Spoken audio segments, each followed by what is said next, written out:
परं किमपि तत्त्वमहं न जाने। अस्ति स्वतरुणीकराग्रविगलसत्कल्पप्रसूनप्लुतं वस्तु प्रस्तुतवेणुनादलहरी निर्वाणनिर्व्याकुलम्। स्रस्तनिबद्धनिबिलशद्गोपी सहस्रावृतं हस्तान्यस्तनतापवर्गमखिलोदारुं किशोराकृति। त्यक्त्वा सुदुस्त्यजसुरेप्सितराज्यलक्ष्मी धर्मिष्ठ आर्यवचसा यद्गादरण्यं मायामृगं दैतरेप्सितमन्वधावत् वन्दे महापुरुषते चरणारविन्दम्। हे कृष्ण करुणा सिन्धो दीनबन्धो जगत्पते गोपेश गोपिकान्त राधकान्त नमोऽस्तुते। यस्या कदापि वसनाञ्चलखेलनोत्थौ धन्य धन्याति पवनेन कृतार्थमानि। योगीन्द्रदुर्गमगति मधुसूदनोऽपि तस्या नमस्तु वृषभानुभुवो दृशेऽपि। अनेकमन्त्रनादमञ्जनूपुरारवस्खलत् समाजराजहंसवंश निक्वणाति गौरवे। विलोलहेमवल्लरी विडम्बि चारुचङ्क्रमे कदा करिष्यसि हमां कृपाकटाक्षभाजनम्। अनन्तकोटिविष्णुलोकनम्रपद्मजार्चिते हिमाद्रिजापुलोमजा विरिञ्चिजा वरप्रदे। अपार सिद्धिवृद्धिदिग्ध्य सत्पदाङ्गुलीनखे कदा करिष्यसि हमां कृपाकटाक्षभाजनम्। तप्तकाञ्चन गौरङ्गी राधे वृन्दावनेश्वरीं वृषभानुसुते देवी त्वां नमामि हरिप्रिये। वृन्दाय वै तुलसीदेव्यै प्रियाय वै केशवस्य च कृष्णभक्तिप्रदे देवी सत्यवत्यै नमो नमः। नारायणं नमस्कृत्यं नरं चैव नरोत्तमं देवीं सरस्वतीं व्यासं ततो जयमुदीरयेत्। नमो धर्माय महते नमो कृष्णाय वेधसे ब्राह्मणेभ्यो नमस्कृत्यं धर्मान् वक्ष्ये सनातनान्। जय रूप सनातन भट्ट रघुनाथ श्रीजीव गोपाल भट्ट दास रघुनाथ। এই ছয় গোস্বামীর করি চরণবন্দন যাহা হইতে বিঘ্ননাশভীষ্ট পুরন। দুর্গমে পথিমেন্ধস্য স্থলৎপাদগতির্মুহু সকৃপা যশ্রিদানেন সন্ত সন্তমবলম্বনম। ভক্তগোষ্ঠী সহিত শ্রী গৌরাঙ্গ জয় জয়। শুনিলে চৈতন্য কথা ভক্তি লভ্য হয়। কলিপাবনাবতার সর্বাবতার সার শিরোমণি স্বয়ং ভগবান পরতত্ত্ব সীমা প্রেম পুরুষোত্তম প্রেম বিলাস বিভর্ত ঘনমূর্তি। নদিয়ানন্দ আনন্দ কন্দ সর্বাদ্ভুত চমৎকার লীলা কল্লোল বারিধি। শচীদুলাল গৌরহরির প্রিয় পার্ষদ বর্জ ব্যাসাবতার নিত্যানন্দ করুণা ঘনমূর্তি। পরম পূজ্য পাদ শ্রী শ্রী বৃন্দাবন দাস ঠাকুর মহাশয় তদীয় শ্রী শ্রী চৈতন্য ভাগবত মহাগ্রন্থ রত্নে আদিখণ্ডের ষোড়শ অধ্যায়ে নামাচার্য শ্রীল হরিদাস ঠাকুরের কিঞ্চিত চরিত্র বর্ণনা করছেন। গত তৃতীয় দিবস ধরে আমরা শ্রবণ করে আসছি ভক্ত চরিত্র। গতকালকে আমরা শ্রবণ করেছি হরিদাস ঠাকুরকে কাজীরা ধরে নিয়ে গেছেন মুলুকপতির কাছে বিচার করার জন্য। কি বিচার করবেন? জবন হয়ে আর হিন্দুদের হরিনাম নিচ্ছে। এটা তো একদম খারাপ কাজ। তো হরিদাস ঠাকুর তো অনেক রকমের বললেন মুলুকপতিকে যে হরিনাম তো ভগবান তো এক, ভগবান তো কখনো আলাদা নয়।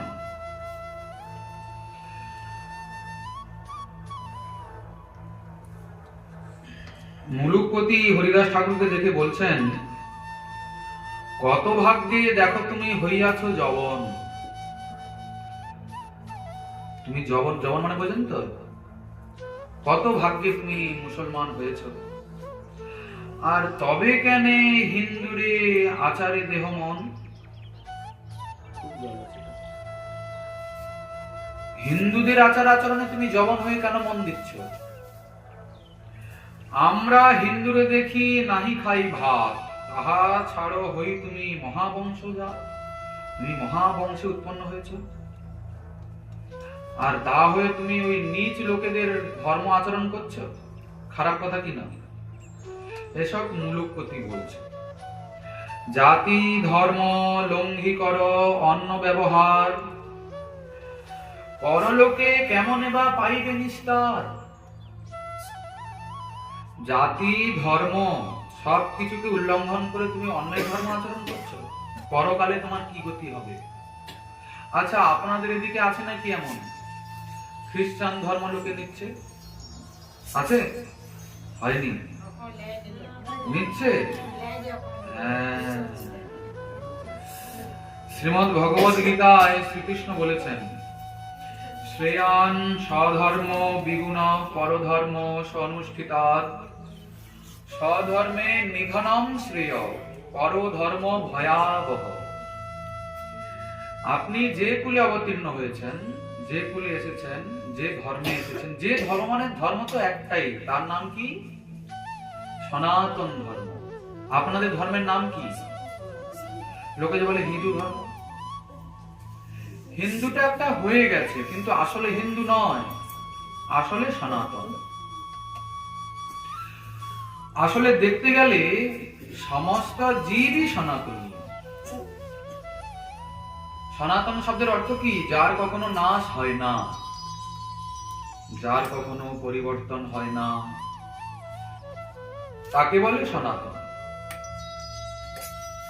শ্রী গোবিন্দ গীতাতে বলছেন, মাময়ী বাংশ জীবলোকে জীবভূত সনাতনঃ। আমারই অংশ জীব। কেমন জীব? না সনাতন। প্রতিটা দেহের মধ্যে সেই জীব অবস্থান করে আছে। তার স্বরূপ কি? না সনাতন। তাহলে মুসলমান একটা জীব, হিন্দু জীব, খ্রিস্টানও জীব, পশু পক্ষী কীটপতঙ্গ সবই তো জীব। সবার মধ্যেই জীবাত্মা বসবাস করছেন, মানে সবই তো সনাতনী। এই হিন্দু মুসলিম খ্রিস্টান অমুক তমুক তমুক এসব মানুষের বানানো। আসলে ধর্ম কিন্তু একটাই, তার নাম কি? সনাতন। তা এখন শ্রী ভগবান বলছেন যে তুমি তো যে ধর্মে উৎপন্ন হয়েছে, কথাটা কাকে বলছেন? অর্জুনকে। তুমি তো সনাতনী। অতএব কোনো কিছুর বিনিময়ে, যে কোনো পরিস্থিতিতে তুমি নিজ ধর্মকে ত্যাগ করে অন্য কিছুর আশ্রয় গ্রহণ করো না। স্বধর্মে নিধনম শ্রেয় পরধর্ম ভয়াবহ। আচ্ছা, লোক ধর্মান্তরিত হচ্ছে কেন? কিছু লাভের আশা। টাকা পয়সা দেয় ওরা, তাই না? রোগ ব্যাধি ভালো হয়ে যাবে বলে, এ হয়ে যাবে, ও হয়ে যাবে, অমুক হবে, তমুক হবে। আরে আপনার যাই হোক না কেন, সব ছেড়ে দিয়ে একদিন আপনাকে যেতেই হবে। এখন না হয় আপনি রোগ মুক্ত হলেন, তো তাহলে কি অমর হয়ে গেলেন নাকি? একদিন একদিন মরতে হবে তো। আবার ধরুন আপনি ওখানে ওই ধর্ম গ্রহণ করলেন, তো ওরা আপনাকে বলেছে, বাবা যদি আমার ধর্ম নাও তাহলে তোমাকে 10 লক্ষ টাকা দেবে। কি বুঝেছেন? যে সব মানুষ বোঝে কম, যারা অর্থ লোলুপ, এই সব কথা শুনে তারা গলে পড়লো। তারা করলো কি? 10 লক্ষ টাকার লোভে নিজ ধর্মকে বিসর্জন দিল। তারা কিন্তু আসলে বুঝতে পারছে না যে তারা কি করছে। এই যে তারা ধর্মান্তরিত হলো, তারা কিন্তু আদৌ উপলব্ধি করতে পারছে না যে আমরা কত বড় একটা কাজ করছি। তারা ধর্ম নিয়ে নিয়েছে, দিয়ে আগে যেমন ছিল তেমনই সমাজের মধ্যে আছে। তাদের বোধ শক্তি নেই না। কিন্তু একটা কথা বলি, খারাপ হয়তো আপনাদের লাগতে পারে, আপনাদেরও বাড়িতে আশেপাশে পাড়া প্রতিবেশীতে যদি কেউ এরকম হয়, ওকে সম্পূর্ণরূপে বহিষ্কার করার দরকার। আপনাদের যে কোনো ধর্মীয় অনুষ্ঠানে, ও তো অন্য জাতের অন্য ধর্মের লোক, আপনি আপনার ধার্মিক অনুষ্ঠান হচ্ছে, ওকে এখন ওখানে কেন আনবেন? আপনার অনুষ্ঠানটাই অপবিত্র হয়ে যাবে, হবে না? যদি ধরুন কেউ খ্রিস্টান ধর্ম নিয়েছে, আপনার বাড়িতে নামযজ্ঞ হবে, গ্রামে নামযজ্ঞ হবে, সেও চাঁদা দিচ্ছে, তাকেও ডাকা হচ্ছে, কিন্তু না, উচিত নয়। কেন? যেহেতু সে অন্য ধর্ম নিয়েছে, ওকে সম্পূর্ণরূপে বহিষ্কার করাই দরকার। বাবা, তোমার যেখানে ধর্মের হবে সেখানে যাও। আমাদের এখানে সনাতন ধর্ম অনুষ্ঠান হচ্ছে, হিন্দু ধর্মের অনুষ্ঠান হচ্ছে, এখানে তোমার কোনো কথা চলবে না। তুমি আসলে আমাদের পুরো সব জায়গায় সবকিছুই অপবিত্র হয়ে যাবে তোমার সংস্পর্শে। যদ্যপি কথাগুলোকে মানা একটু কষ্ট আছে, কিন্তু সমাজে যে প্রকারের এরকম একটা অসৎ ভাবনা ছড়িয়ে পড়ছে, ওটা ওই ভাইরাস মুক্ত করতে হলে একটু কঠোর হতেই হবে। নাহলে দিন দিন করে যারা প্রকৃত সনাতনী, তাদের সংখ্যা হ্রাস হয়ে যাচ্ছে, তাদের অস্তিত্ব আস্তে আস্তে করে বিলুপ্ত হয়ে যাচ্ছে। আগে গিয়ে যারা একটু ধর্মের প্রতি শ্রদ্ধা রাখেন, কিছু ভজন সাধন করতে চান, ওরা বিপদে পড়ছে, ঠিক কি না?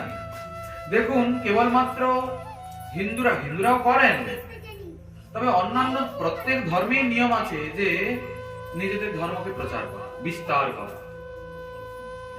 কিন্তু সমস্যার বিষয় হলো কি, দেখবেন আপনারা সনাতন থেকেই সব দুনিয়াদারি করতে যাচ্ছে, অন্য থেকে সনাতনে আসাটা খুব কম। এক দুটো কোথায় হয়তো আছে কিনা সে বিষয়ে ধারণা নেই। তো যাই হোক, এইসব বিষয়গুলোকে সাবধান হতে হবে। স্বধর্মের নিধনং শ্রেয়, নিজের ধর্মের থেকে যদি মৃত্যু হয় তাও ভালো। পরধর্ম ভয়াবহ, পরের ধর্ম ভয়াবহ। লোক ইহকালটাকে দেখছে, কি টাকা অনেক দিয়ে দিয়েছে, বিল্ডিংটা একটা দিয়ে যাবে। লোকে বলে নাকি বীজ তলায় বক বসবে না, রোগ ব্যাধি মুক্ত হয়ে যাবে, 10 বিঘা জমি কিনে নিতে পারবে। যিশু বাবা, অমুক বাবা, তমুক বাবা, দুনিয়া ভরের গন্ডগোল বাকি মানুষ। কোথাও কোথাও তো প্রায় সবাই হয়ে যাচ্ছে এরকম করে। ওরা আসছে, গ্রামে গ্রামে আসছে, ওদের কথা বোঝাচ্ছে। সাধারণ মানুষ যারা, তারা তো এত সব বোঝে না, পড়াশোনা করে না। আমাদের যে ধর্মগ্রন্থ রয়েছে, আমাদের গীতা ভাগবত রয়েছে, এসবে তাদের কোনো রকমের ইন্টারেস্ট নেই। আমাদের লোকের তারা এই সন্ধ্যা হয়ে গেলে চা দোকানে বসলো, দুনিয়া ভরের আলোচনা করলো, কার বউ কি করেছে, কার বউ পালিয়ে গেছে, কার ঘরে ধান কত হয়েছে, কে কোথায় বিক্রি করেছে, কত টাকা দিয়ে বিক্রি করেছে, দুনিয়ার আলোচনা নিল। বরং হরিভক্ত দেখতে পেলে তারা আরো পিছনে লাগে, ঠিক বলছি না? হ্যাঁ। তো এসব মানুষ কিরকম অর্থ লোলু, অর্থ পিপাসু। এবার অন্য কেউ এলো, সে এদিক ওদিক, বাবা শুনুন, এদিকে আসুন, আপনি এটা করবেন তাহলে এত টাকা পাবেন। সাধারণ যারা, তাহলে ভাই ভালো বরং ওইটা বরং করে নিই। কি করতে হবে বলে, ঘরে কোনো দেবী দেবতার ফটো রাখা চলবে না। তুলসী অঙ্গন, তুলসী মন্দির কোনো ঘরে থাকবে না, ঘরে শঙ্খবাদ্য হবে না, ঘরে কোন রকমের নিয়ম কানুন মানা যাবে না, সব খেতে হবে। বুঝেছেন তো? এসব বলে কিনা আপনারা জানেন বলে মনে হয়, আপনাদের দেখে বোঝা যাচ্ছে। মালা, শাঁখা সিঁদুর ওরা রাখতে না বলে মায়েদের, এরকম আমি শুনেছি। ওরা বলে যে এসব রাখা চলবে না। অতএব এইসব বিষয়গুলো আমাদের ক্ষতি করছে। হোক, ঠিক আছে, সাধু সঙ্গে না আসুন, কমসে কম নিজের ধর্ম নিয়ে একটু সচেতন তো হতে হবে আমাদের। আপনারা হয় কৃষ্ণ ভজন করবেন না, আপনার ভালো লাগে না, না লাগুক, ঠিক আছে, ও ইচ্ছা করলেও হয় না। ব্রহ্মাণ্ড ভূমিতে কোন ভাগ্যবান জীব গুরু কৃষ্ণ প্রসাদে পায় ভক্তিলতা বীজ। ব্রহ্মাণ্ড ভ্রমণ করতে করতে কোন ভাগ্যবান জীবের গুরু কৃষ্ণ কৃপায় ভক্তি উদয় হয়, সবার হয় নয়। কতবার মনুষ্য জন্ম পাবো, তবু হবে কিনা সন্দেহ আছে। কিন্তু তা হলেও কমসে কম নিজ ধর্মটাকে তো রক্ষা করতে হবে। কেননা পরধর্ম ভয়াবহ। লোক ইহকালটাকেই দেখছে, পরকালে যে কি দুর্গতি ওর জন্য অপেক্ষা করছে ও বিষয়ে কোনো ধারণা নেই। যাক, সে কথা। এখন সেই মুলুকপতি বলছেন, দেখো তুমি জাতি ধর্ম সব তো দিলে, পরলোকে তোমার কি গতি হবে? হরিদাস ঠাকুরকে বলছেন, কে সেই কাজী, এই নবাব। না জানিয়া যে কিছু করিলা অনাচার, সে পাপ ঘুচাহ করি কলমা উচ্চার। তুমি না হয় ভুল বুঝে হরে কৃষ্ণ কৃষ্ণ বলে দিয়েছো, হিন্দুদের নাম করেছো, এখন এক কাজ করো, তুমি কলমা পড়ে নাও, দিলে তোমার সব পাপ ধুয়ে যাবে। ওদের কলমা পড়ে না, ওরা ওদের একটা কি আছে আমাদের জানা নাই, তবে কলমা টলমা শুনেছি। শুনি মায়া মোহিতের বাক্য হরিদাস। হরিদাস ঠাকুর তুমি শুনছিলেন কার কথা? মায়া মোহিতের কথা। মায়া মোহিত না বলে কি এখন বিপরীত কথা বলে? অহো বিষ্ণু মায়া বলি হইল মহাহাস। দেখো ভগবানের কি মায়া। বলিতে লাগিলা তারে মধুর উত্তর। হরিদাস ঠাকুর এখন তাকে উত্তর দিচ্ছেন কি? শুনো বাপ, সবারই একই ঈশ্বর। তুমি যেই হও না কেন, তোমার আমার সবার একই ঈশ্বর। নাম মাত্র ভেদ করে হিন্দুয়ে জবনে। নাম মাত্র ভেদ করে হিন্দু আর জবন। কি আচ্ছা, মানুষ ভেদ বানিয়েছে, পরমার্থে এক কহে পুরাণে পুরাণে। এক শুদ্ধ নিত্য বস্তু অখণ্ড অদ্বয়। ভগবান তো একই। কি কেউ তাকে নিরাকার মনে করেন, আবার কেউ তাকে সাকার মনে করেন। কি কেউ বলেন কৃষ্ণ, কেউ বলেন আল্লাহ, কেউ বলেন কি, আবার লোকে যিশুকে জুড়ে দেন। যিশু কিন্তু ভগবান নন। যাক, সেসব বিষয়ে অন্য আলোচনা আছে, ওসবের আলোচনায় আমরা যাব না।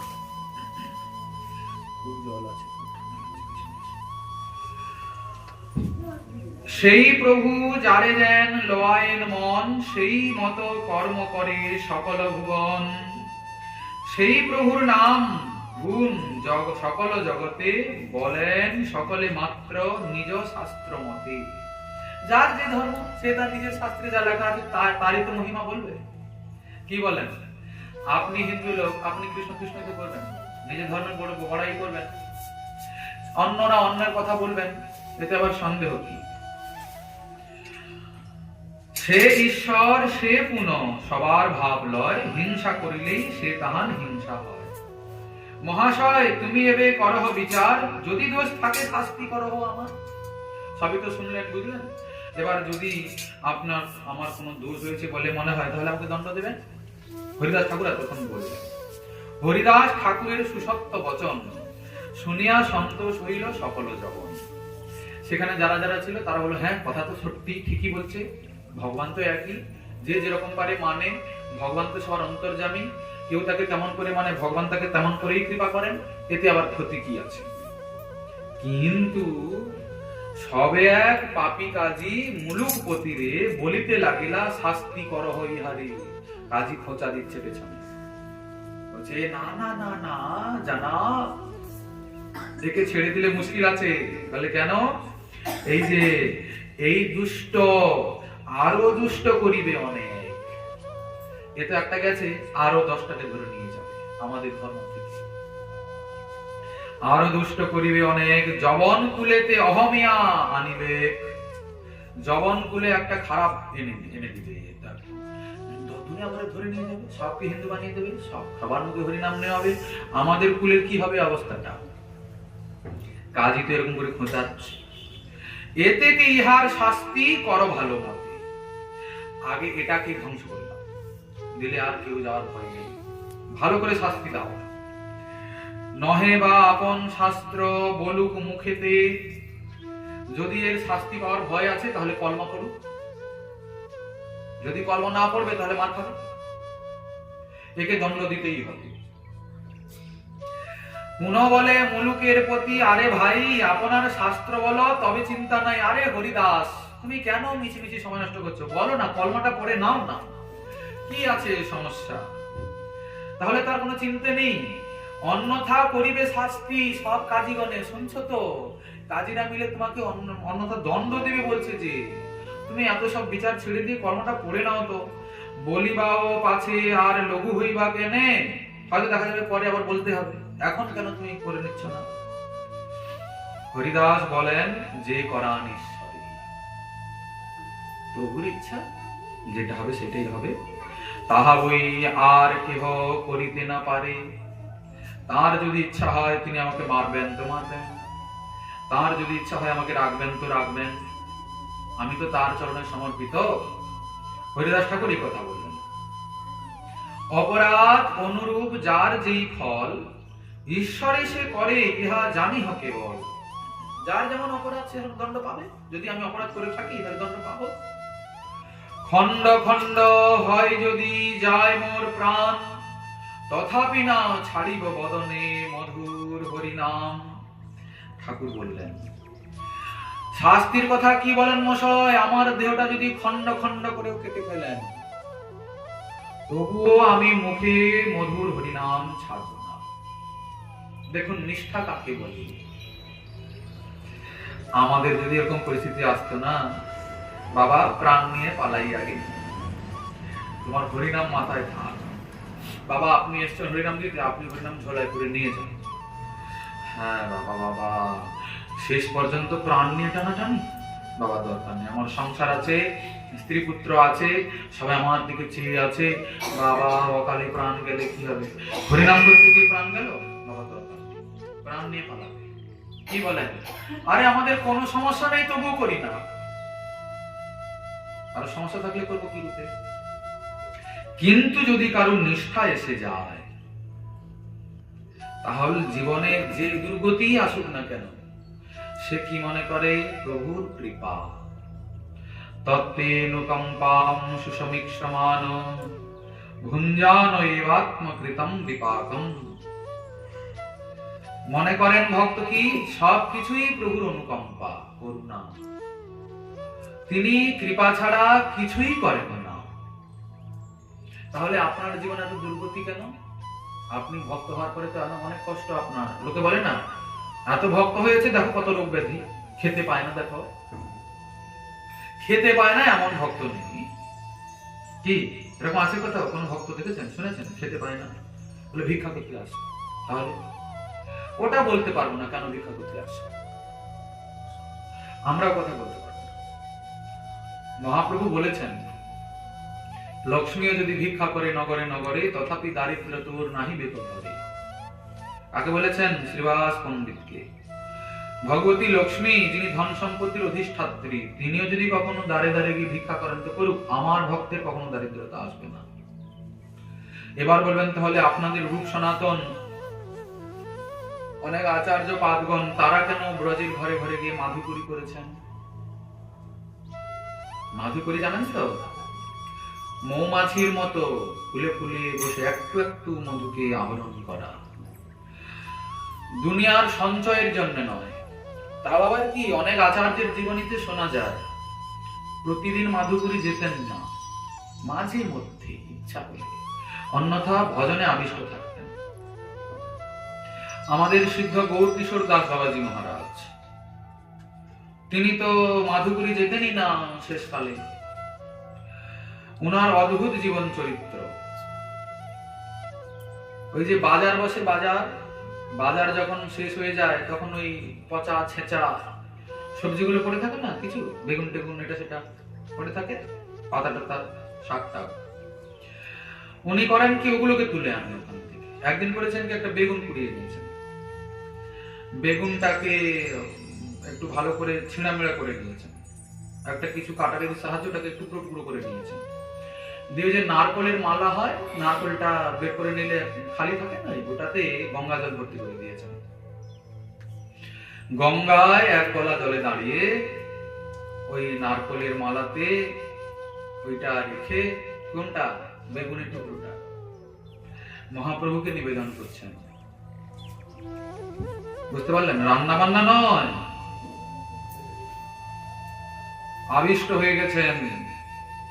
প্রভু ভজ পতিত উদ্ধারণ শ্রী গৌর হরি। হ্যাঁ, এই ভোগ পদ কীর্তন করছেন, ভোগ লাগাচ্ছেন প্রভুকে। আমি নাহি জানি পরিপাটি, না জানি রন্ধন, সুখা রুখা এক মুষ্টি করহ ভক্ষণ। এই বলতে বলতে কণ্ঠরুদ্ধ হয়ে গেল, বক্ষ একদম নয়ন জলে ভেসে যাচ্ছে। 1 ঘন্টা কাল একদম আবিষ্ট হয়ে গেছে। ঘন্টাখানিক পরে যখন আবার প্রকৃতিস্থ হলেন, প্রসাদ হয়ে গেছে, ওইটাকেই পেয়ে নিলেন, গঙ্গা জল আর কাঁচা বেগুনের টুকরো। দেখুন কেমন ত্যাগ আর কেমন বৈরাগ্য। আমাদের দ্বারা হবে? বলে বাবা, আমরা তো দিন রাত খাই খাই খাই খাই খাই খাই খাই খাই করি, আর আপনি একই কথা বলেন, এত সব জানলে তো আগে আসতাম না। দেখুন, আমাদের যেমন সংসারে অর্থ প্রাপ্তির জন্য লালসা, উনাদের তেমনি ইষ্ট বা ঈশ্বর প্রাপ্তির লালসা। আমরা যেমন করে অর্থ সম্পত্তি প্রাপ্তির জন্য যা ইচ্ছা করতে পারি করছি, উনারাও তেমনই উনাকে পাওয়ার জন্য যা ইচ্ছা করতে পারেন তাই করছেন। উনারা আমাদের আদর্শ, ভগবানকে কেমন করে পেতে হয়। সর্বস্ব হারা না হলে, সর্ব আসক্তি দূরে না গেলে উনি বহু দূরে। যদ্যপি আছেন কাছে, কিন্তু আপনার ওনার মাঝখানে এই যে চাওয়া পাওয়ার একটা মহা পর্দা রয়েছে, ওটা যতক্ষণ না সরাচ্ছেন ততক্ষণ ওনার প্রকাশ আপনি উপলব্ধি করতে পারবেন না। কি বুঝেছেন? সহজে কৃষ্ণ মেলে না, এ কথা বললে আবার ভুল হবে। এটা ছিল আগে, তবে এখন এরকম নয়। এখন শ্রীমন মহাপ্রভুর কৃপায় সবই সহজ হয়ে গেছে। বুঝতে পারলেন না আপনারা? যদি কেউ বলে খুব কঠিন, খুব কঠিন, একবারে হবে না, খুব দুর্লভ, তাহলে মহাপ্রভুর চরণে অপরাধ হবে। বলি কেন? কেননা অন্য যুগে কঠিন ছিল, কিন্তু এই গৌর অবতারে শ্রীমন মহাপ্রভু নিতাই চাঁদ করুণার সিন্ধু সব সহজ করে দিয়েছেন। কি সহজ করে দিয়েছেন? কেবলমাত্র নাম। নাম বিনা কলিকালে আর নাহি ধর্ম, সর্বমন্ত্র সার নাম, এই শাস্ত্র মর্ম। আগে গিয়ে হরিদাস ঠাকুর নামের মহিমা বলবেন। অতএব কলিযুগে নাম যজ্ঞ সার, অন্য কোন ধর্ম কইলে নাহি হয় পার। নাম সংকীর্তন করতে করতে, আনন্দে নেচে নেচে, নাম করতে করতে, প্রসাদ পেয়ে, ভক্ত সঙ্গ করে, শ্রী বিগ্রহের অর্চনা করে, আনন্দে নেচে নেচে জড়জগৎ থেকে নিষ্কৃতি পেয়ে গোকুলে গোলকে নিকুঞ্জ মন্দিরে চলে যাবে বলে মান। এত সহজ পদ্ধতি। কোনো তপস্যা করতে হবে না, কোনো কষ্ট করতে হবে না, কেবলমাত্র নামের আশ্রয়, ভক্ত সঙ্গে হরিকথার শ্রবণ। এতে কষ্ট আছে নাকি? মশায় প্রচুর কষ্ট। যদি মুখে সবসময় নাম বলি, তাহলে পরের চর্চাটা করবে কে? অপরের নিন্দাটা করবে কখন? যদি মুখে সবসময় নাম থাকে। কি বলেন? মহাপ্রভু বললেন, খাইতে শুইতে যথা তথা নাম লয়, কাল দেশ নিয়ম নাহি সর্বসিদ্ধি। খেতে শুতে যখন ইচ্ছা তখন, কোনো কাল দেশ নিয়ম নেই, কোন রকমের বিধিবিধান নেই, কোন রকমের সূচি অসুচি নেই। যখন পারবেন তখনই নাম করবেন। জিহ্বাটা যেন হরে কৃষ্ণ রাধে রাধে রাধে রাধে, কৃষ্ণ কৃষ্ণ গোবিন্দ গোবিন্দ সর্বদা বলে, তবেই হবে। দেখুন কেমন আমাদের আচার্য পাদগণের জীবন চরিত, কেমন নিষ্ঠা ভজনে। এনাদের আদর্শকে না গ্রহণ করলে আমাদের কিন্তু কখনো ভক্তি প্রাপ্তি সম্ভব নয়। এনারা দৃষ্টান্ত। আচ্ছা, আগামীকাল একাদশীর ব্রত, আপনারা জানেন তো? একাদশী সম্পর্কে আমরা কিছু আলোচনা করব। একাদশী কোথা থেকে আসলো, একাদশী করণীয় কেন, না করলে কি প্রত্যয় আছে, একাদশী করলে কি লাভ আছে।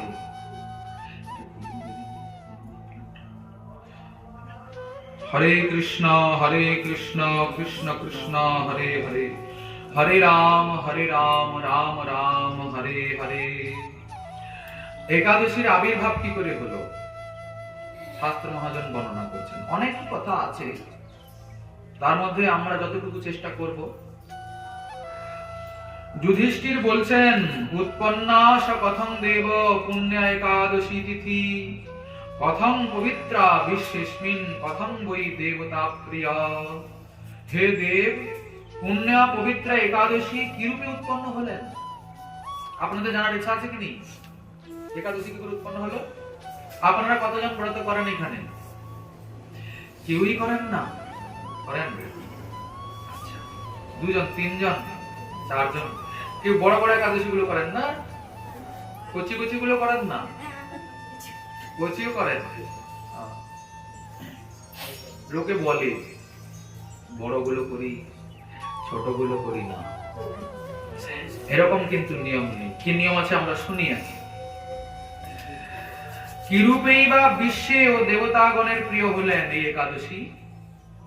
যুধিষ্ঠির কর্তৃক জিজ্ঞাসিত হলে শ্রী ভগবান নিজ মুখেই বলছেন, পার্থ, সত্যযুগে মূর নামে একটা অসুর ছিল।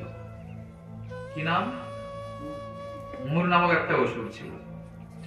মহাপরাক্রমী ছিল সে, ভয়ঙ্কর দৈত্য। ইন্দ্র আদি দেবগণ তার নিকট পরাজিত হয়। ইন্দ্র তো তার সবসময় পরাজিত হয়। ছোটখাটো অসুর গিয়ে যুদ্ধ করলেও ভয় পালিয়ে যায় তারা। ইন্দ্র, অন্যান্য দেবতারা খুব ভয় পায়, পরাজিত হয়ে পালিয়েছে, স্বর্গ থেকে বিতাড়িত হয়েছে। এখন হয়েছে কি, একদিন মহাদেবের কাছে গিয়ে নিজেদের দুঃখের কাহিনী নিবেদন করছে। প্রভু, আমাদের এরকম দুরবস্থা হয়েছে, আপনি কৃপা করে আমাদের উদ্ধারের কিছু উপায় বলুন। তখন মহাদেব বললেন, দেখো, পরিস্থিতি বড় সংকটজনক, আমি বা কি বলবো। যাও, জগন্নাথের কাছে শরণাগত হও। চলো আমিও যাই, সবাই মিলে জগন্নাথের শরণাগত হব। জগতের নাথ জগন্নাথই হয়তো কিছু করতে পারেন। দেবগণ সহ ইন্দ্র জগন্নাথের নিকটে গিয়ে স্তুতি করলেন। ওম নমো দেবদেবেশ দেবদানব বন্দিত দৈত্যারে পুণ্ডরীকাক্ষ ত্রাহিন মধুসূদন। প্রার্থনা করছে, হে জগন্নাথ, হে দেবদেবেশ, হে জনার্দন, আমরা আপনার নিকট উপস্থিত হয়েছি, আমাদিগকে পরিত্রাণ করুন। দেবতারা প্রার্থনা করছেন, হে প্রভু, আপনি তো সর্বলোক পিতা, জগতের পিতা কৃষ্ণ, আপনি সর্বলোক পিতা, আমাদের কৃপা করে উদ্ধার করুন। আমাদের আশ্রয়, শরণাগত পালক, আমরা আপনার শরণাগত। এই যে মূর নামক দৈত্য আমাদেরকে স্বর্গভ্রষ্ট করেছে, আমরা এখন আশ্রয়হীন। আপনারা বুঝতে পারছেন তো ঘটনাটা? আমাদের রক্ষা করুন, রক্ষা করুন, কৃপা করুন। দেবতারা কাতর হয়ে প্রার্থনা করছেন। ইন্দ্র কর্তৃক ভাবে স্তুত হয়ে শ্রী ভগবান বললেন, সেই দৈত্যটা কোথায় থাকে, কোথায় বাস করে সে? ইন্দ্র বললেন, তালজঙ্গ নামক মহা অসুরের পুত্র এই মূর নামক অসুর। আর এই অতি উৎকট মহা ভয়ঙ্কর এ থাকে চন্দ্রাবতীপুরে। কোথায় থাকে? চন্দ্রাবতীপুরে থাকে। সেই ইন্দ্র, অগ্নি, চন্দ্র, সূর্য, বায়ু, বরুণ সবারই পদ কেড়ে নিয়ে অন্যান্য অসুরদেরকে সেই সেই পদে অভিষিক্ত করে দিয়েছে। ইন্দ্র অন্যকে বানিয়ে দিয়েছে, বরুণ টরুণ অন্য সব ওদের নিজের দৈত্য লোককে বানিয়ে দিয়েছে। এই কথা শোনা মাত্র শ্রী বিষ্ণু বড় ক্রুদ্ধ হলেন, রেগে গেলেন। আর সেই অসুরকে নিহত করার জন্য চন্দ্রাবতীপুরে গমন করলেন। কে? প্রভু। দৈত্যরাজকে পুনঃ পুনঃ গর্জন করতে দেখে যখন প্রভু এলেন সপার্ষদে, তখন সেই মূর দৈত্যের কি গর্জন দেখবে কি? সেই অবস্থা দেখে দেবতারা তো ভয়ে কোথায় যে পালাচ্ছে তার ঠিকানা নাই। এমনিতে তারা ভয়াতুর। এখন সেই অসুর যখন এত চিৎকার করছে, গর্জনা করছে, দেবতারা ভয়ে সব ছুটে পালিয়েছে। শ্রী বিষ্ণুকে দেখে দানব অপেক্ষা করতে বললে শ্রীহরি ক্রুদ্ধ হয়ে বললেন, রে দুষ্ট, আমার এই বাহু নিরীক্ষণ কর, দেখ আমার কত শক্তি। এ বলছেন, প্রভু বলছেন। সেটা দর্শন করে দানব বিষ্ণুর প্রতি অস্ত্র নিয়ে ধাবিত হল, যুদ্ধ করার আশায়। মারপিট হবে, যুদ্ধ হবে। এখন শ্রী ঠাকুরের দিব্য দিব্য বাণের আঘাতে সেই অসুররা যারা এসেছিল তাদের মধ্যে বহু অসুর মারা গেল। ভগবানের সব অস্ত্র তো যেখানে প্রয়োগ করবেন সেখানেই সব খতম, বহু অসুর মরল।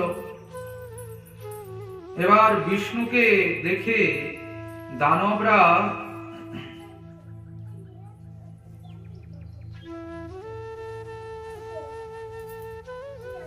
অবশিষ্ট যেসব অসুরেরা ছিল, ভগবান তখন কি করলেন, চক্র, সুদর্শন চক্র হাতে নিয়ে সবাইকে মারতে শুরু করলেন। এই করে করে তো প্রায় সবার সংহার হয়ে গেল। এখন বাকি থাকলো কি, সেই যে মূর। এখন মূরের সঙ্গে ভগবানের হাতাহাতি যুদ্ধ শুরু হলো, যাকে বলে মল্ল যুদ্ধ, বাহু যুদ্ধ। দিব্য সহস্র বৎসর ধরে যুদ্ধ চলছে, কেউ হারেও না আর কেউ জিতেও না। অবশেষে হয়েছে কি জানেন তো, বিষ্ণু তো ভয়ে পড়ে আর পরিশ্রান্ত হয়ে যুদ্ধ ছেড়ে পালিয়ে গেছে। ভগবান পালিয়েছে যুদ্ধ ছেড়ে, বরদিকাশ্রমে গিয়ে আশ্রয় নিয়েছেন। ওখানে বরদিকাশ্রমে 12 যোজন বিস্তৃত এক দ্বার বিশিষ্ট একটি গুহাতে যোগ নিদ্রায় প্রভু শয়ন করে রইলেন। এখানে হয়েছে কি, এবার সেই দানব তো প্রভুর পিছনে পিছন করতে করতে সেখানে এসে পৌঁছেছে। এখন সে দানব এসে প্রভু যে যোগ নিদ্রায় আছেন, প্রভুকে আঘাত করার জন্য চেষ্টা করছে। হঠাৎ হয়েছে কি, প্রভুর শ্রীঅঙ্গ থেকে সেই সৌভাগ্যশালিনী একাদশী নানা অস্ত্র শস্ত্র ধারণ করে আবির্ভূত হলেন মূর নামক দৈত্যকে সংহার করার জন্য। এবার দানবের সঙ্গে মহাযুদ্ধ চলল। কার? একাদশী। একাদশী কোথায় প্রকট হলো? শ্রী ভগবানের অঙ্গ থেকে। ভয়ঙ্কর যুদ্ধ শুরু হলো। বিষ্ণু তেজ অংশে সমুদ্ভূতা মহাপরাক্রমশালিনী রণপণ্ডিতা কন্যা যুদ্ধে রত হয়ে হুঙ্কার মাত্রেই মূর দানবকে ভস্মীভূত করলেন। এমন গর্জনা দিয়েছেন, গর্জনাতেই আর ভস্ম হয়ে গেল মূর দানব। যুদ্ধ করতে আর হয়নি। হ্যাঁ, ভালো কথা। এখন কিছুক্ষণ পরে শ্রীহরি জাগরিত হয়েছেন, দেখেন যে ওখানে মূর দানব ছাই ভস্ম হয়ে পড়ে আছে, ওখানে একাদশী নামক সুন্দরী কন্যা দাঁড়িয়ে আছে। প্রভু জিজ্ঞাসা করলেন, এই দানবের নিধনকারী কে? কে মারলো একে? তখন সেই কন্যা একাদশী বললেন, ইন্দ্র আদি দেবগণ পরাজয়কারী দানব আপনাকে সুপ্ত দেখে তিলক ধ্বংস করবে, এই আশঙ্কায় আপনারই কৃপায় আমি তাকে বিনাশ করেছি। ত্রিভুবনকে ধ্বংস করেছে, আপনাকেও বিনাশ করবে। আপনার বিনাশ মানে তো সারা জগৎ ধ্বংস, সব শেষ হয়ে গেল।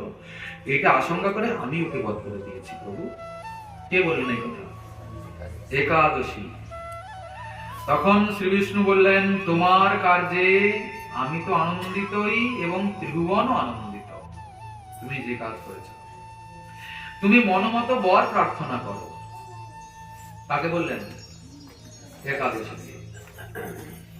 শ্রী একাদশী শ্রী বিষ্ণুকে বরদানে ত্রিসত্য করতে বলেন। প্রভু আমি চাইবো তো ঠিক আছে, কিন্তু আমাকে আগে ত্রিসত্য করে বলতে হবে। কি ত্রিসত্য একটা কথা বলেন? সত্য সত্য সত্য। ত্রিসত্য করলে কথার খেলাপ করা যাবে না। প্রভু আপনি আগে ত্রিসত্য করে বলুন। আচ্ছা, ত্রিসত্য করা হলো। এখন একাদশী প্রার্থনা করলেন, হে দেবেশ, আপনার কৃপায় আমি যেন সর্বতীর্থ মধ্যে প্রধান হই। কথাটা বুঝতে পারলেন?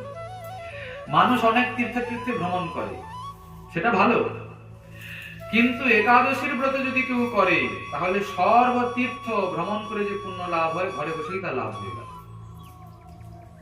বুঝেছেন তো?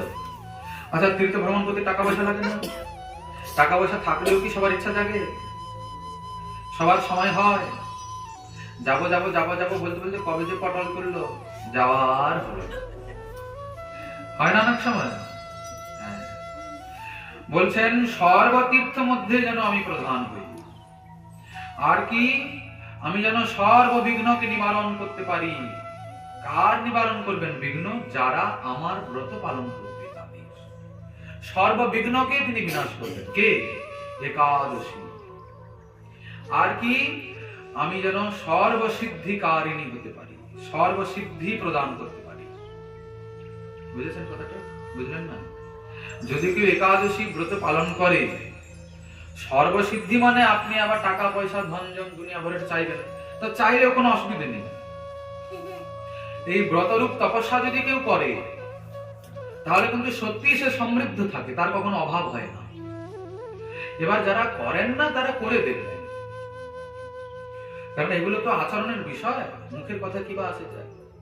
করলে বুঝতে পারবেন যে হ্যাঁ রে, কি লাভ আছে কি ক্ষতি আছে। কথা বুঝেছেন তো? আচ্ছা, সর্বসিদ্ধি যেন আমার দ্বারা দেওয়া যায়। হে জনার্দন, আপনার প্রতি ভক্তি করে যারা আমার দিনে উপবাস করবে তাদের সর্বসিদ্ধি হবে, এই আশীর্বাদ করুন। আমার তিথিতে যারা উপবাস করবে তাদের সর্বাভীষ্ট যেন পূরণ হয়। সর্বাভীষ্ট মানে এখানে একটা রহস্য আছে, জড়জাগতিক বিষয় নয়। গোবিন্দ চরণ লাভ হয়ে যাবে একাদশীর ব্রত করলে, না করলে কিন্তু কোনো উপায় নেই। আপনি অনেক ভজন করেন, অনেক ইয়ে করেন, মোটা মোটা তিলক সেবা করেন, গলায় মোটা মোটা তুলসীর গাছ করেন, সবই ভালো করেন, সাদা লাল গেরুয়া সবই করেন, একাদশীর ব্রত করেন না, তাহলে হবে না। সহজে আর করে না, ওদের ব্রত নেই, কোন রকমের নিয়ম নেই, সদাচার নাই। ব্রত একটা সদাচার, বুঝেছেন তো? অনেকে বলেন, জানেন তো আমি জানি মাছ পেঁয়াজ খাওয়া উচিত নয়, কিন্তু না আমি ছাড়তে পারি না। ছেলে বউ রান্না করে খায়, আমার সেদিকে দেখলে জিভ দিয়ে টপ টপ করে জল পড়ে, কি করব? বলছেন দেখুন, কোনো চিন্তা করার বিষয় না, আপনি একাদশীর ব্রত নিয়ম করে পালন করুন। একাদশী, তারপরে বামন দ্বাদশী, জন্মাষ্টমী, শ্রীকৃষ্ণ জন্মাষ্টমী, রাধা অষ্টমী, মহাপ্রভুর আবির্ভাব তিথি, যে যে বৈষ্ণব ব্রতগুলি রয়েছে এগুলো নিষ্ঠার সাথে পালন করুন। দেখবেন আস্তে আস্তে করে বিষয় আসক্তি চলে যাচ্ছে, ভগবানের প্রতি আপনার মতি বৃদ্ধি হচ্ছে। দেখবেন, আপনার করে দেখবেন। পারি না পারি না পারি না পারি না পারি না, হয় না হয় না, এসব নাম জপ করার দরকার নেই। সাধনা করতে হবে। সাধ্য বস্তু সাধন বিনু কেহ নাহি পায়। কিছু পেতে হলে কিছু করতে হবে, করতে হবে না? এই পাকা ঘরটা বানানোর জন্য আপনারা কত দিন ধরে পরিশ্রম করেছেন বলুন তো? পারেননি? এমনি এমনি হয়ে গেছে? কত কঠোর পরিশ্রম করেছেন, তবে কি জায়গাটা নর্দমার মতো ছিল, আজকে কত সুন্দর চক চক চক চক চক চক করছে। কি এখানেও ঠিক তেমনই, পারমার্থিক লাভ কিছু অনুভব করতে হলে, ভগবত প্রাপ্তি করতে হলে কষ্ট করতে হবে, একটু সাধনা করতে হবে। সাধন ভজন না করলে হৃদয় পবিত্র হবে না। আপনি কৃষ্ণ ভজন তো পরে করবেন, আগে পবিত্র হবেন তো, পবিত্র হবেন না? আচ্ছা, আপনি কৃষ্ণকে কি ঠাকুরকে কি যেখানে সেখানে বসিয়ে দিতে পারেন নাকি?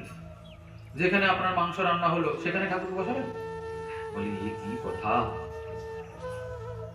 মাছের বাজারে বলছেন কি নোংরা, দুর্গন্ধ, অপবিত্র স্থান, সবাই তো জানি মাছ মাংস এসব অপবিত্র, তারপরেও সেগুলোকে ঢুকিয়ে নিয়ে আর পেটের মধ্যে একদম, তারপর কি করে ভজন হবে বলুন তো? তাহলে মাছ মাংস খেলে কি ভজন হবে না? কথা ঘোরালে ঘুরতে পারে এদিক ওদিক, কিন্তু পরিষ্কার কথা হবে না। কেন না? আহার শুদ্ধ শত শুদ্ধি, শত শুদ্ধ ধ্রুবা স্মৃতি। ভজন পবিত্র না হলে চিত্ত শুদ্ধ হবে না, কৃষ্ণ ভজন করার মানসিকতাই জাগবে না। যারা ভোজন শুদ্ধ যাদের, তাদের চিন্তা ভাবনা, আর যাদের অপবিত্র ভোজন তাদের চিন্তা ভাবনার মধ্যে বহু পার্থক্য আছে, আচার আচরণের মধ্যেও পার্থক্য আছে। দেখবেন আপনারা, বলে তাদের কি পার্থক্য আছে? তারাও তো সেই ক্রোধ করে, আমরাও ক্রোধ করি না করি, তারাও রাগ, তাদেরও কাম ক্রোধ আছে, তবে তারা যেভাবে ঝট করে কাম ক্রোধকে সংবরণ করে নিতে পারে আপনারা পারবেন না। একবার মাথা গরম হয়ে গেলে আর ক্ষমা নেই। যারা আমিষ ভোজি দেখবেন আপনারা, যারা নেশা আমিষ যত অধর্মের জিনিসগুলোকে গ্রহণ করেন, ওদের জীবন চরিত্রটা এরকম, অত্যন্ত মানে একটা কি বড় খারাপের। আমাদের বড় দুঃখ লাগে ওদের জীবনের দিকে তাকালে। ওরা ওটাই নিয়ে আনন্দ আছে, ওটা মনে করে এটাই আমাদের জীবন, কিন্তু না, ওটা বড় কষ্টের জীবন, বড় কষ্টের জীবন। কষ্ট তো পাচ্ছেই, দ্বিতীয় কথা সে এখন যে কর্মটা করছে ওর পরিণাম যেটা আসবে, ইহকাল হোক পরকাল হোক, ওটা আরো মহাভয়ঙ্কর। মানুষ বোঝে না, রক্ত গরম আছে বলে যা ইচ্ছা তাই করে, কিন্তু না, এরকম নয়। পাপ বাপকেও ছাড়ে না। সময় থাকতে থাকতে শুধরে যেতে হবে। অন্য কাউকে প্রাণে কষ্ট দিয়ে, কারো প্রাণকে কেড়ে নিয়ে কি মনে করছেন আপনারা সুখী হবেন? কখনো হওয়া যায় না। যাবে বলে শাকসবজি তো প্রাণ কেড়ে নেয়। অর্থাৎ যদি শাকসবজি না খান তাহলে বাঁচবেন কি করে? ভগবান জীব দিয়েছেন মানে তার ভোজনের ব্যবস্থা করে দিয়েছেন। কাউকে কারো না কারোর উপর নির্ভরশীল হতেই হবে, কিন্তু তা বলে আপনাকে মুরগি ছাগলের উপর নির্ভরশীল হতে বলেননি, মাছ চিংড়ির উপরে নির্ভরশীল হতে বলেননি। মাছ চিংড়ি মুরগি ডিম এসব বাদ দিলে আর বহু খাদ্য রয়েছে, নাই কিছু? খেয়ে শেষ করতে পারবে না, খেয়ে শেষ করতে পারবে না। আমাদের তো মাসে খেয়ে খেয়ে বদ হজম হয়ে যাচ্ছে। যদ্যপি এত খেলে ভজন হয় না, আমরা ভোগী বিষয়ী তো, বাইরের বৈরাগ্যের ঢং দেখাই, ভিতরে খুব ভোগী। যাক সে কথা, কিন্তু ভগবানকে তো পবিত্র জায়গায় বসাতে হবে না? আপনার হৃদয়ে গোবিন্দ বিরাজ করেন তো? সবার হৃদয়ে থাকেন। আপনি যখন মৎস্যটা দিচ্ছেন মুখে, গোবিন্দের মন্দির স্পর্শ করে কেটে যাচ্ছে না? আপনি অপরাধ করছেন না? তাহলে ঠাকুর মন্দিরে কি আপনি মাছ নিয়ে যেতে পারবেন? মাংস নিয়ে যেতে পারবেন? পারবেন না, না? কিন্তু দেখুন, আপনার হৃদয় মন্দিরে গোবিন্দ আছেন, আপনি মাছ মাংসকে মুখে দিচ্ছেন, সেটা গোবিন্দের মন্দিরকে স্পর্শ হয়ে আর পেটের মধ্যে যাচ্ছে, শরীরটা অপবিত্র রয়েছে। ঠিক না ভুল? পবিত্র হতে হবে। পবিত্র না হলে ওখানে সাধনা টিকবে না। সদাচার না থাকলে ভজনকে রক্ষা করা যাবে না।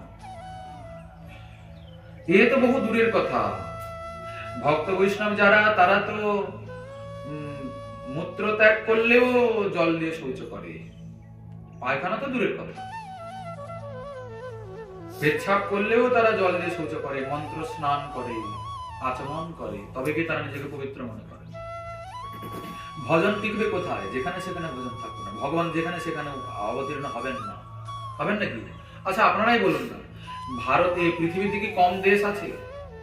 ভগবান কেবল ভারতেই কেন বারবার আসেন? আমেরিকায়, লন্ডনে, ইউরোপে কোথাও শুনেছেন ভগবানের অবতার হয়েছে? ভারতে কেন ভগবান বারবার আসেন? কারণ ভারতের সংস্কৃতি, ভারতের আদর্শ অন্য কোথাও নাই। ভারতবর্ষকে মা বলা হয়, অন্য কোন দেশকে মা বলে? আছে কোন দেশকে মা বাবা বলে? বাবা আমেরিকা, মাসি ইউরোপ, কোথাও শুনেছেন? কিন্তু আমরা জয় দিই, ভারত মাতা কি জয়। ভারতের মৃত্তিকা, ভারতের এই বাতাস, জল সবই অদ্ভুত, শ্রী ভগবানের অবতীর্ণ হওয়ার অনুকূল। সেই জন্য ভগবান বারবার এখানেই আসেন। আমরাও এখানকারই লোক। কেন আসেন? কেন এখানকার পবিত্রতা, এখানকার একাগ্রতা, এখানকার নিষ্ঠা, এখানকার সদাচার অন্য কোথাও নাই। অন্য দেশে যাবেন, আজকে বিয়ে করলো, পরশুদিন আবার ডিভোর্স হয়ে যাবে। হ্যাঁ, এক একটা লোকের 4-5টা করে বিয়ে, 6-7টা করে, সব ব্যাপার আছে। একটা ছেলে তার মা বাপের পরিচয় খুঁজে পায় না, বুঝেছেন? মায়ের কাছে থাকে, বাবার কাছে। মা এখন কোন বাপের পরিচয় দেবে ছেলেকে? বাইরের দেশে ওইসব হয়। হ্যাঁ, আমরা বানিয়ে বলছি না, আমরা সত্য কথা বলছি। যদ্যপি এখন ভক্ত বৈষ্ণবের কৃপায় বাইরের দেশের লোকও হরিনামে উন্মুখ হচ্ছে, হরিভক্ত হচ্ছে। আমরা কি নাচবো মশাই? তারা নবদ্বীপে, বৃন্দাবনে, রাধাকুণ্ডে যেভাবে রাধে রাধে হরে কৃষ্ণ বলে নৃত্য করে, তাদের দেখলে সত্যি ভাব বিহ্বল হতে হয়। এমনিতে তারা টকটকে ফর্সা, কি সুন্দর দেখতে, তারপরে আবার ললাটে হরি মন্দির শোভা পাচ্ছে, সে সুন্দর করে তারা ত্রিকচ্ছ আর ধুতি পরিধান করছে, গলায় তুলসীর মালিকা শোভা পাচ্ছে, হাতে নাম জপের নাম মালা, কি অদ্ভুত, কি সুন্দর। তারা বাংলা শিখছে, বাংলা পড়ছে, চৈতন্য চরিতামৃতকে পড়ার জন্য, চৈতন্য ভাগবত পড়ার জন্য। তারা ইংরেজি ভাষী, তারা অন্যান্য ভাষী, তাদের আলাদা ভাষা, কিন্তু তারা আজকে বাংলা শিখছে কেন? না চৈতন্য চরিতামৃত, চৈতন্য ভাগবত পড়বে বলে, মহাপ্রভুকে বুঝবে বলে। আর আমরা নিজেরা বাঙালি, আমাদের মাতৃভাষা বাংলা, দেখুন আমরা কত বঞ্চিত। চৈতন্য ভাগবত কি জিনিস গো? শুনিনি জীবনে। লোকে বলে না চৈতন্য চরিতামৃত, ও বাবা নামটা তো উচ্চারণ করতে পারছি না গো, দাঁতগুলো ভেঙে যাচ্ছে। লোকে বলে না, পড়া তো দূরের কথা, তার ভিতরে কি আছে তা বোঝা তো দূরের কথা। আমাদের এগুলো দুর্ভাগ্য, দুর্ভাগ্য। বরং ভারত একদিন বিশ্বগুরু ছিল, ভারতকে দেখে দুনিয়ার লোক শিখত। আজকে ভারতের কি অবস্থা হয়েছে? কেন? ধর্মে শ্রদ্ধা না থাকার জন্য, ধার্মিক যারা তাদের প্রতি অন্যায় অবিচার হওয়ার জন্য। আজকে দেখুন কত কত জায়গাতে সাধুদেরকে মারা হচ্ছে, পেটানো হচ্ছে, সাধুদেরকে কষ্ট দেওয়া হচ্ছে। দূরে দূরে কেন, বাড়িতেই দেখুন না, ভক্তের গৃহে ভক্তকে ভজন করতে দেওয়া হচ্ছে না, পিতামাতা বাধা দিচ্ছে, হ্যাঁ, আত্মীয় স্বজন পেছনে পড়ে আছে, গ্রামবাসী পেছনে পড়ে আছে। হ্যাঁ, এসব কি বাজে জিনিস, ঢং ভণ্ডামি, অমুক তমুক তমুক। তুমিও ভণ্ডামি করো না, কি আছে? নিজেও করবো না, আর কাউকে করতেও দেব না। তবে সাবধান, শ্রীমদ্ ভাগবত বলেছেন, গুরু নশস্যাৎ স্বজন নশস্যাৎ, পিতা নশৎ জননী নশস্যাৎ, দৈবং ন তৎস্যান্ন প্রতিষ্ঠস্যাৎ, মোচয়েৎ ইহ সমপ্রীত মৃত্যুম। সে মাতা মাতা নয়, সে পিতা পিতা নয়, সে গুরু গুরু নয়, সে আত্মীয় স্বজন নয়, যে কৃষ্ণ ভজন করতে দেয় না। বলে বাবা রে, এত সব কথা ভাগবতে লেখা আছে? হ্যাঁ, এবার বিচার করুন তো, অনেক গুরু এরকমও আছে। হ্যাঁ, এ কি রে, একাদশীর ব্রত করছিস? বাবা বাবা, এই বয়সে জানো তোরা বেশি ভক্ত হয়ে গেছিস। অনেক গুরু আছে এরকম বলে। এত সব করতে হবে না, সংসারে থাকিস। বলে কি বলে না? স্বগুরু পরম বৈরী ভ্রষ্ট মার্গম প্রদর্শয়েৎ। সেই গুরু হলো পরম শত্রু, যে আলতু ফালতু ভ্রষ্ট মার্গ দর্শন করায়, উল্টাপাল্টা রাস্তা দেখায়। সেই গুরুই হলো সব থেকে শত্রু, গুরু হতে পারে। বলি মহারাজ ত্যাগ করেননি গুরুদেবকে, শ্রী ভগবান বামন দেবের রূপ ধারণ করে আসছেন বলি মহারাজকে কৃপা করার জন্য। গুরু শুক্রাচার্য বলছেন, বলি সাবধান, এই যে আসছে না ছোট বালক, বালক মনে করো না যেন, এ ধানি লঙ্কা আছে, দেখতে কচি, ভিতরে আছে বিশাল ঝাঁজ। হ্যাঁ, মুখে দিতেই আর মুখ জ্বলবে। এ সাক্ষাৎ শ্রী বিষ্ণু এরকম ছদ্মবেশ ধারণ করে আসছে তোমার সর্বস্বকে শান্ত করার জন্য। অতএব একে ফিরিয়ে দেবে, যা চাইবে কিচ্ছু দেবে না, যে রাস্তায় এসে সেই রাস্তায় চলে যাবে। তখন বলি মহারাজ বললেন, গুরুদেব এ আপনি কি কথা বলছেন? লোকে তো গুরু করণ করে গোবিন্দকে পাওয়ার জন্য, ঠিক না? দীক্ষা কেন নেব? হাতের জল শুদ্ধ করার জন্য নয়, আসল উদ্দেশ্য হচ্ছে সেবা পাবো বলে। কার সেবা? গোবিন্দের সেবা, যুগল কিশোরের সেবা। কে দেবেন? শ্রী গুরু প্রসাদে ভাই এসব ভজন পাই, প্রেম ভক্তি সখী অনুচরী। শ্রী গুরু কৃপাতে এইসব ভজন মেলে, সহজে মেলে না। প্রেম ভক্তি যাহা হইতে অবিদ্যা বিনাশ যাতে, বেদে গায় যাহার চরিত। প্রেম ভক্তি কোথা থেকে? শ্রী গুরুদেব থেকে। এখন গুরুদেব বলছে ভগবানকে তাড়িয়ে দাও, কত বড় খারাপ কথা না? গুরুদেব আপনি ভগবানকে তাড়িয়ে দেওয়ার কথা বলছেন? দণ্ডবোধ আপনার শ্রীচরণ যুগলে অনন্ত কোটি। আমি তো ভগবানকে ফিরাতে পারবো না। কত মানব, কত ঋষি মুনি, কত দেবতা যুগ যুগ ধরে সাধনা করে, কত কৃচ্ছ সাধন করে, কত তপস্যা করে, আগুনে তপ্ত হয়, রৌদ্রে তারা জ্বলতে থাকে, জলে ডুবে থাকে, ওদের সর্বাঙ্গ উই খেয়ে নিয়ে ধিপ্রি বানিয়ে দেয়। কেন? ওই শ্রী ভগবানের চরণ নখের এক কণিকা মাত্র অনুভব করার জন্য, কিন্তু পায় না তারা। কেননা সে ঠাকুর তপস্যায় মেলে না, ধ্যানে জপে ব্রতে মেলে না। কিসে মেলে? ভক্তিতে, প্রেমে, ভালোবাসায় মেলে। তিনি করুণা করে, করুণার সিন্ধু আমার জন্য, আমাকে কৃপা করার জন্য, ওনার যুগল চরণ আমার মস্তকে দেওয়ার জন্য এমন রূপ ধারণ করে আসছেন। আমি ফিরিয়ে দেব? গুরুদেব আমাকে ক্ষমা করুন। গুরুদেব তো রেগে গেলেন, এ কি বলিস বেটা, গুরু বাক্য অমান্য করছিস, তোকে দেখাচ্ছি মজা। গুরুদেব তো রেগে গিয়ে একদম বললেন, আমি তোকে অভিশাপ দিলাম, তোর সর্বশ্রী একদম নষ্ট হয়ে যাবে, শ্রী নষ্ট হয়ে যাবে অভিশাপ বলে, আমার সর্বস্ব আমার দুঃখ নেই। কিন্তু ভগবানকে ত্যাগ করতে পারবো না। কি বলেন? আপনাদের যদি এরকম হয় কি করবেন? শাস্ত্র এই জন্য বললেন, স্বগুরু পরম বৈরী ভ্রষ্টং মার্গম প্রদর্শয়েৎ। সেই গুরু হলো পরম শত্রু, যে ভ্রষ্ট রাস্তা দেখায়। অতএব একাদশীর ব্রত করতে হবে, সদাচারী হতেই হবে, প্রসাদ ভোজী হতে হবে, নিরামিষ নিরামিষে কাজ না। যা খাবো সব গোবিন্দকে দিয়ে পাবো। কি বলে, ভাই রে আমাকে তবে আর ঘরে থাকতে দেবে না, আমি কোথায় যাব গো? আপনারা পুরুষ মানুষ, আপনারা তো এদিক ওদিক জঙ্গলে মঙ্গলে ঘুরে বেড়াবেন, আমরা তো মহিলা। আবার অনেক পুরুষ তো নিজেকে মহিলার মতোই মনে করে। বাবা গো কোথায় যাবো গো, কে রান্না করে খাওয়াবে গো, এসব চিন্তা মানুষ করে। কিন্তু না, চিন্তা করার কোনো দরকার নেই। যাকো রাখে সাইয়া মার সাকে না কই, বাল লাবাকা কার সাকে চাহে জগ বেরি হই।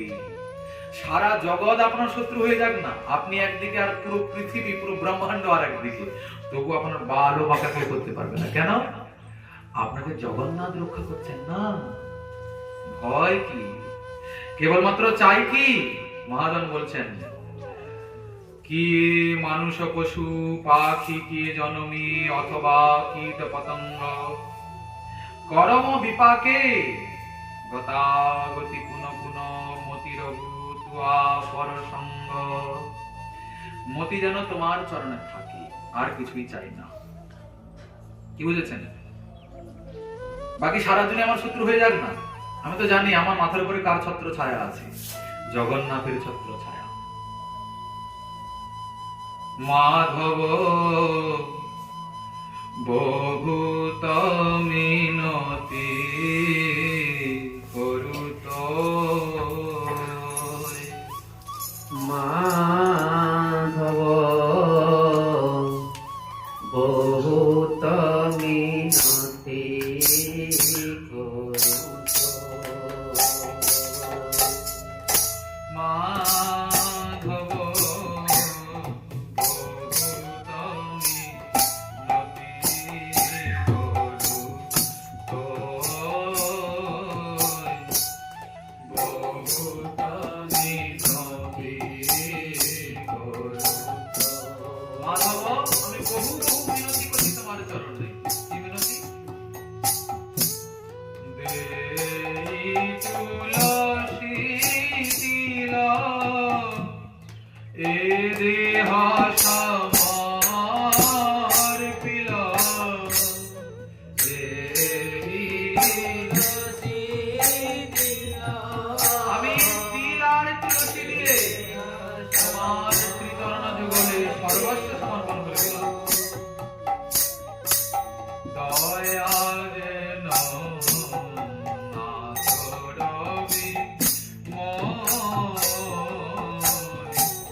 সবই আছে। আমাদের কথা দূর ছাই, আমাদের শ্রীমতী রাধারানী প্রাণেশ্বরী বলছেন কি, আনের আছে অনেক জনা, আমার কেবল তুমি। প্রাণবধূ অনেকে বলে আমার অনেকে আছে, থাকুক তা, কিন্তু আমার তো কেবলমাত্র তুমি। আমার পরাণ হইতে কোটি কোটি গুণে প্রিয়তম করি মানি। তোমাকে কেমন করে মানি জানো? আমার প্রাণের থেকেও কোটি কোটি গুণে তোমাকে শ্রেষ্ঠ মানি। প্রাণ যায় যাক, তুমি যেন আমার হাত ছাড়া না। কি বুঝেছেন? আমরা তো প্রথমেই বলেছি, ভক্তি মানে ভগবানের ভজন, কৃষ্ণ ভজন মানে ভয় পাওয়া নয়, ভগবানকে ভালোবাসা। কি বুঝেছেন? তাকে ভালোবাসতে হবে, জড়িয়ে ধরুন তাকে। তিনি ভয় দেখানোর লোক নয় তো। কি উনি উনি ভয়ঙ্কর নাকি? ভয় দেখান নাকি? মারধর করেন নাকি? না, উনি কিছুই করেন না। কেবলমাত্র কৃপা করেন, কেবলমাত্র করুণা করেন। আপাতত দৃষ্টিতে কম বোঝার কারণে আমাদের মনে হয় যে আমাদের বড় দুঃখ হচ্ছে, বড় কষ্ট হচ্ছে, ভগবান দণ্ড দিচ্ছে। কিন্তু না, ভগবান কাউকে কখনো দণ্ড দেন না। আরে আপনাকে আপনার কচি শিশুটা লাথি মারে কিনা? কোলে নিয়েছেন, লাথি মারে, পেছাপ করে দেয়, আপনি তাকে ছুঁড়ে ফেলেন নাকি দূরে? লাথি মারলে আপনি কচি শিশুটার চরণটাকে মুখে নিয়ে চুম্বন করেন, দেখো আমার কচি শিশুটাকে লাথি মারছে। ঠিক কি না? এখানে ঠিক তেমনই, জীব তো ভুল করবেই, মানুষ তো ভুল করবেই। তাহলে উনি তো করুণার সিন্ধু, তিনি কখনো কাউকে দণ্ড দেন, সবসময় কৃপা করেন। তাহলে জীব জীব জীব দণ্ড পায়, বলে ও তার কর্মের ফল ভোগ করছে। ভগবান দণ্ড দিচ্ছেন না, ও যে অপরাধ করেছে, পাপ করেছে, ওই ওর কর্মফলই ভোগ করছে। তবে যদি ভগবানের শরণাগত হয়ে যায়, তাহলে আবার তাকে পাপও ভোগ করতে হয় না, প্রারব্ধ তার কিছু বিগড়াতে পারে না। ও প্রভুর কৃপায় কিছু কিছু পরিস্থিতি আসে আবার এগিয়ে যাওয়ার জন্য। কথা বলতে পারছেন? মাধব প্রভু তুমি নতি করু তো প্রভু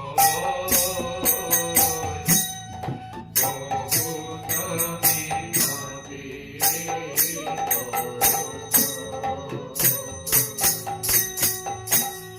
গণাইতে তোর গুণ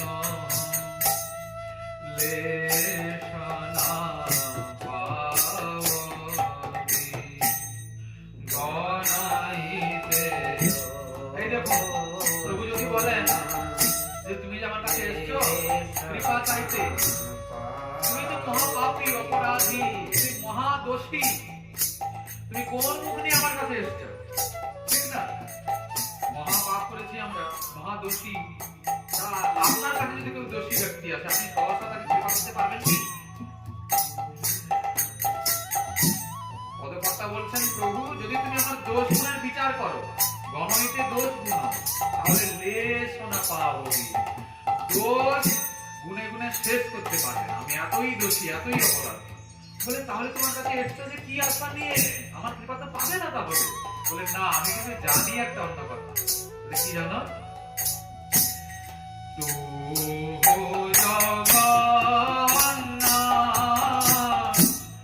জগতে কহায়সি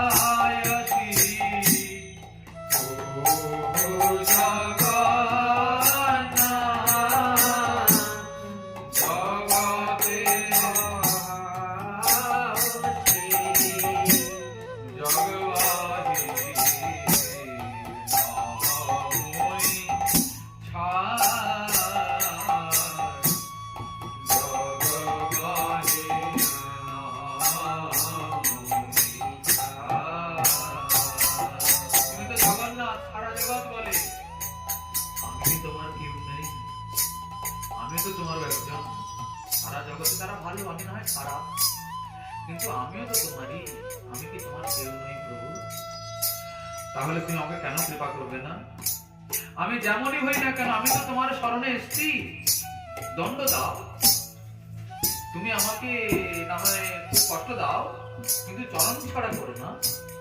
কি বুঝেছে? তুমি দণ্ড দিয়ে আমাকে পবিত্র করে দাও, আমার ভুলটা বুঝিয়ে দাও, আমার ভুলটা সংশোধন করে দাও, কিন্তু আমাকে চরণ থেকে ফেলে ফেলো না। কি বুঝেছেন? এভাবে প্রার্থনা করতে হবে তার চরণে।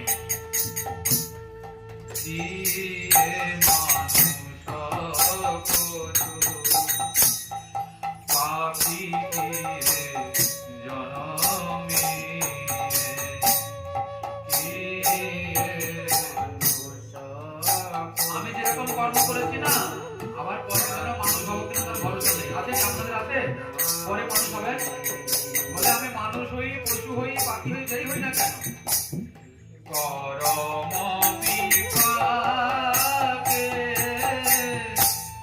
গতাগতি পুনঃ পুনঃ,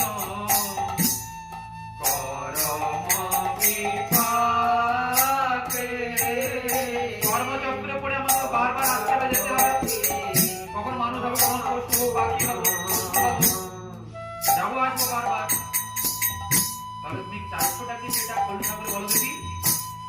মতির আমার সঙ্গ মতির আমার মতি যেন তোমার ঘর সঙ্গে থাকে, তোমার ভক্ত সঙ্গ যেন আমার হয়, তোমার কথা যেন শুনতে আমার আগ্রহ থাকে, তোমার নাম যেন আমার মুখে থাকে, তোমার ধামে যেন আমার বাস হয়।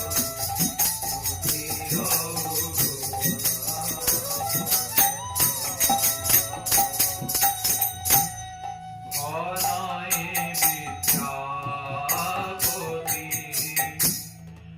অতিশয় কাতর করাইতে ভব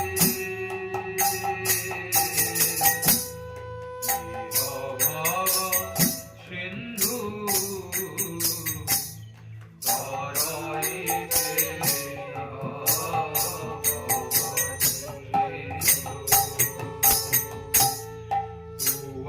পদ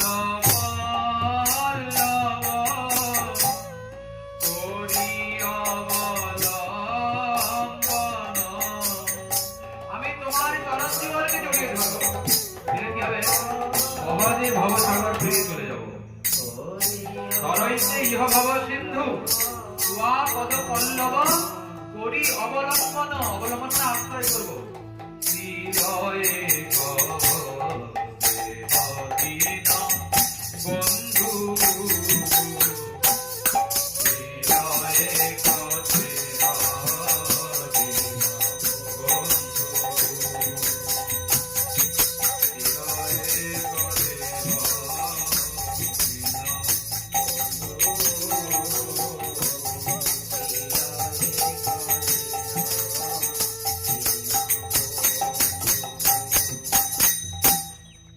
তখন শ্রীবিষ্ণু বললেন, হে কল্যাণী, তুমি যে যে বর চাইলে, তুমি যা কিছু বললে সমস্তই তুমি পাবে। তোমার তিথিতে যারা যারা ব্রত উদযাপন করবে তারা তোমার ইচ্ছা মতো সর্বাভীষ্ট প্রাপ্তি হবে, কোনো সন্দেহ নেই এতে। যারা যারা একাদশী ও আমার পূজা করবে তারা সুখভাজন হবে।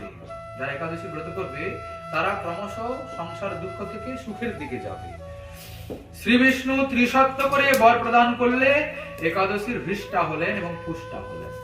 একাদশী বড় প্রসন্ন হলেন। চল এবার আমার তিথিতে যারা যারা ব্রত করবে তারা ধন্যাতি ধন্য হয়ে যাবে। তচ্চ কৃষ্ণ প্রেণ তত্ত্বাদিধি প্রাপ্ত ততস্তথা ভোজনস্য নিষেধাচ্চ কারণে প্রত্যবায়তঃ। শ্রীকৃষ্ণের প্রীতিবিধান করাই শাস্ত্র উদ্দেশ্য হইতে একাদশী ব্রত উদযাপন করা। একাদশী কেন করবেন? প্রভু সুখ পাবেন এইটা চিন্তা করে। কথা বুঝতে পারছেন তো? আচ্ছা, উনি যদি সুখী না হন, যদি প্রসন্ন না হন, তাহলে দিন রাত যদি আপনি চাই চাই দাও দাও দাও দাও করেন, দেবেন কি? না হয় আপনার কিছু চাই, প্রয়োজন আছে, তা আপনি ওনার কাছ থেকে নিতে হলে ওনাকে একটু প্রসন্ন করতে হবে তো। আপনি আপনার কথাই ভাবেন। আপনার ছেলে কোথা থেকে ঘুরে এসে বলেছে মা 100 টাকা দাও, মা 100 টাকা দাও, মা 100 টাকা দাও। আপনি ছেলের উপরে বড় অপ্রসন্ন আছেন, কোনো কারণ নেই, সহজে কি আপনি টাকাটা দেবেন? ছেলে এমন কাকুতি মিনতি করবে, পায়ে হাতে ধরে পড়বে, মিছি মিছি কান্নাকাটি শুরু করবে, তখন আপনার হৃদয়টা গলে গেল, কারণ কি না? এখানে ঠিক তেমনই। তো এমন কিছু করতে হবে যাতে ভগবান প্রসন্ন হন, তারপরে তো ওনার থেকে কৃপা পাবেন। প্রসন্ন না হলে কি করে হবে? একাদশীর ব্রত করলে প্রভু প্রসন্ন হন। এই ব্রতের নিত্যতা, একাদশীতে ভোজন করবেন না।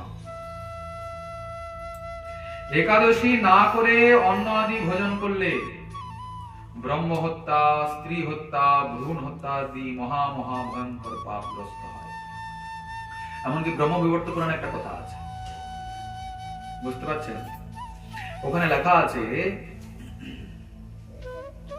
একাদশী তিথিতে শ্রাদ্ধ করা যাবে না। হয় না অনেক সময় আমরা তিথি তিথি দেখি না, 11 দিন হয়ে গেলেই আর শুরু হয়ে গেল বাপ মাকে নেটানাটানি, পিণ্ড টিণ্ড করানো।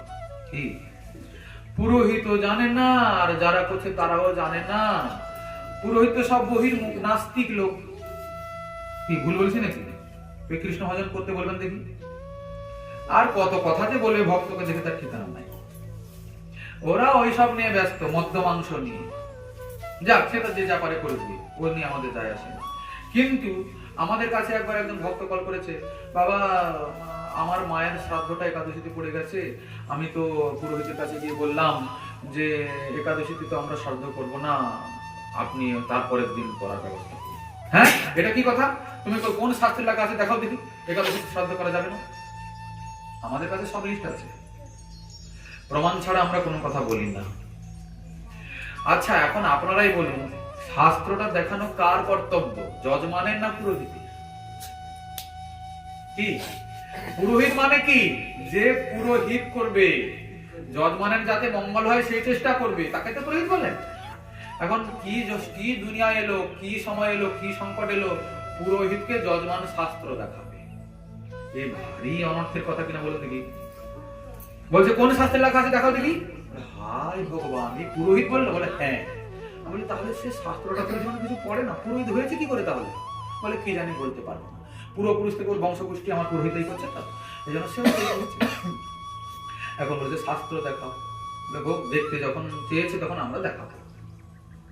হরিভক্তি বিলাসে একটা চ্যাপ্টারই পুরো রয়েছে ওই বিষয় নিয়ে, আমরা মোবাইলে ফটো খিচে দিয়ে দিলাম। তখন পুরোহিত মানলো, ও একাদশীতে শ্রাদ্ধ করলে ত্রয়স্তে নরকম জানতি দাতা ভোক্তা চ প্রেরকম। যিনি শ্রাদ্ধ করাচ্ছেন, যার উদ্দেশ্যে শ্রাদ্ধ নিবেদন করা হচ্ছে, এবং যিনি সেই শ্রাদ্ধের যজমান, তিনজনই ত্রয়স্তে নরকম জানতি, নরকের রাস্তাটা পরিষ্কার। বুঝেছেন তো? অতএব ভেবে শুনে চিন্তা ভাবনা করে আপনি আপনার পিতামাতার আত্মার কল্যাণের জন্য করছেন তো, তাহলে কল্যাণের কথা চিন্তা করেই কাজ করুন। একাদশী তিথিতে কোন রকমের শ্রাদ্ধ হবে না, একাদশী তিথিতে শস্য গ্রহণ করা যাবে না এবং শস্য দানও করা যাবে না। যদি কোনো অতিথি গৃহে আসেন তাদেরকে অন্ন আদি দান করবেন না, ভোজনও করাবেন না। অনেকে একাদশী তিথিতে দিন দেখে দেখে একাদশী তিথিতেই মহোৎসব করায়, একাদশী দিনটা ভালো, সেই দিন মহোৎসব করাবো। অনেক লোক আছে সব দিন বাদ দিয়ে একাদশীতেই সেই মহোৎসব করাবে। হাজার লোকের আয়োজন, হাজার লোকের আয়োজন না, সে কি করছে সে তো জানে না, সে ভগবান জানে কপালে তার কি আছে। তবে আমাদের কি যায় আসে, আমরা তো এখানে লেখা আছে সেটা বলছি, আপনারা আবার আমাদের কথা খারাপ ভাববেন। একাদশী তিথিতে অন্ন গ্রহণ করা যেমন বর্জনীয়, অন্ন দানও তেমনই বর্জনীয়। বলে তাহলে অতিথি এলে কি ফিরিয়ে দেবো? ফিরাতে হবে না, কিছু অর্থ দিয়ে দেবেন। বাবা আজকে একাদশী আছে, আজকে তো আমরা অন্ন দিই না। এখন তো আমি তো ভিখারি লোক, মানে অতিথিরা চাল ফাল নেয় না, টাকা টাকা মাঝে আবার ডিমান্ড করে, এত দিতে হবে তত দিতে হবে। এগুলো থেকে অভাবের নয়, সব স্বভাবের। যাই হোক, যদি অতিথি, তো অতিথি যেভাবেই আসুক না কেন, অতিথি মানেই যার আসার কোনো তিথি নেই, এজন্য তাকে অতিথি বলে। সে এসছে যখন, তাকে ফিরানো তো গৃহস্থের কর্তব্য নয়। শ্রীমান মহাপ্রভু বলেছেন, অতিথি সেবা গৃহস্থের প্রধান ধর্ম, সেবা করতে হবে, তবে এভাবে নয়, এভাবে করবেন। কিছু অর্থ দিয়ে দিবেন। হ্যাঁ, নারায়ণের সেবা লোকে বলে, তা নারায়ণকে খালি হাতে ফিরাবেন? নারায়ণ রেগে যাবেন তাহলে। এই জন্য কিছু অর্থ দিয়ে দেবেন, কিন্তু অন্ন টন্ন দেবেন না, নিজেও পাবেন না। এবার সমস্যা হচ্ছে বলে, আপনি তো বললেন এই কথা, আমার ঘরের লোক তো সবাই ব্রত করে না, সবাইকে রান্না করে খাওয়াতে হয়, কি করবো? আছে না সমস্যা? অনেকেরই আছে। এখন কি করবেন? কিছু করার তো নেই। আপনি নিজে নিষ্ঠার সহিত ব্রত করুন। যে পরিস্থিতিতে আছেন সেই পরিস্থিতি থেকে মুক্ত হওয়ার জন্য প্রভুকে প্রার্থনা করুন। নিজে কিছু করতে গেলে আপনার নিজেরই অশান্তি হয়ে দাঁড়াবে, ঠিক কি না? আপনি তো আর ঘর বাড়ি ছেড়ে দিয়ে আর সে জঙ্গলে মঙ্গলে ঘুরে বেড়াতে পারবেন না। আপনাকে গৃহী থাকতে হবে, সবার সঙ্গে থাকতে হবে। এত নিষ্ঠা ভজনে তো আমাদের আসেনি। এই জন্য যে যেরকম পরিস্থিতিতে আছেন, ভজন সাধন নিজে নিষ্ঠার সহিত করুন। সংসারের যদি কেউ শ্রদ্ধায় করতে চায় তো ভালো, জবরদস্তি করে কাউকে ভজন করানো যায় না, বুঝেছেন? জোর করে, জোরপূর্বক অনেকে এরকম করে, ও মাছ মাংস খায়, ওর সঙ্গে কথা বলবো না, বাড়িতে যাবো না, এটা কিন্তু বিষয় নয়। জোর করে কিছুই হয় না কখনো। শ্রদ্ধা এলে তবে হবে। আপনি বোঝাবেন, বলবেন, যদি বুঝলো তো ভালো, না বুঝলো তো ভালো। আপনি আপনার কাজ করলেন, বুঝতে পারলেন? কিন্তু আপনাদেরকে নিজেদেরকে করতে হবে। ব্রত না করলে সমস্যা।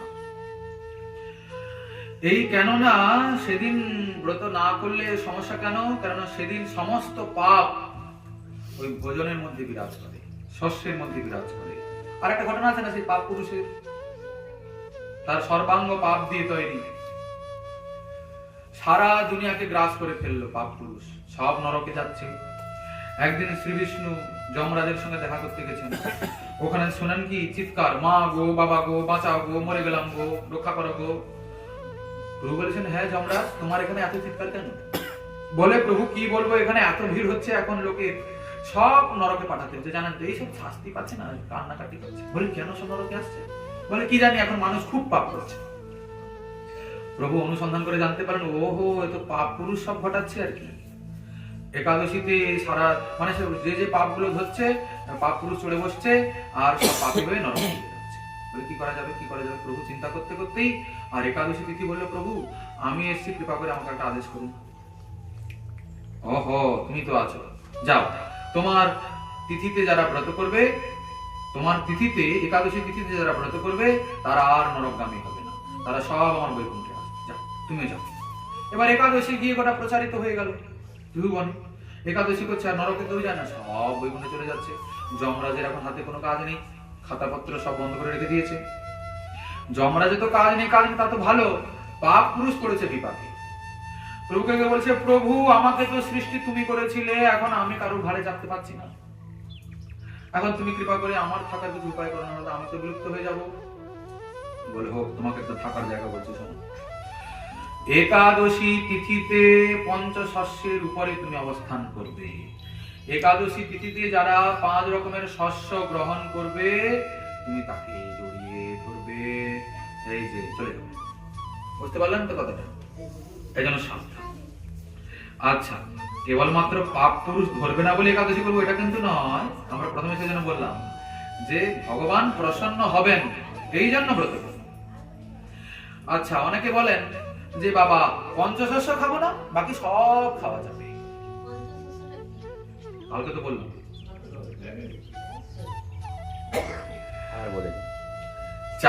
চাল দিয়ে যাবতীয় যে সব দ্রব্য তৈরি হয়, গম দিয়ে যা তৈরি হয়, আটা, ময়দা, সুজি, সবই, ছোলা, ডাল জাতীয় যত কিছু রয়েছে, তিল, সরিষা, এসব, এটা হলো পঞ্চশস্য।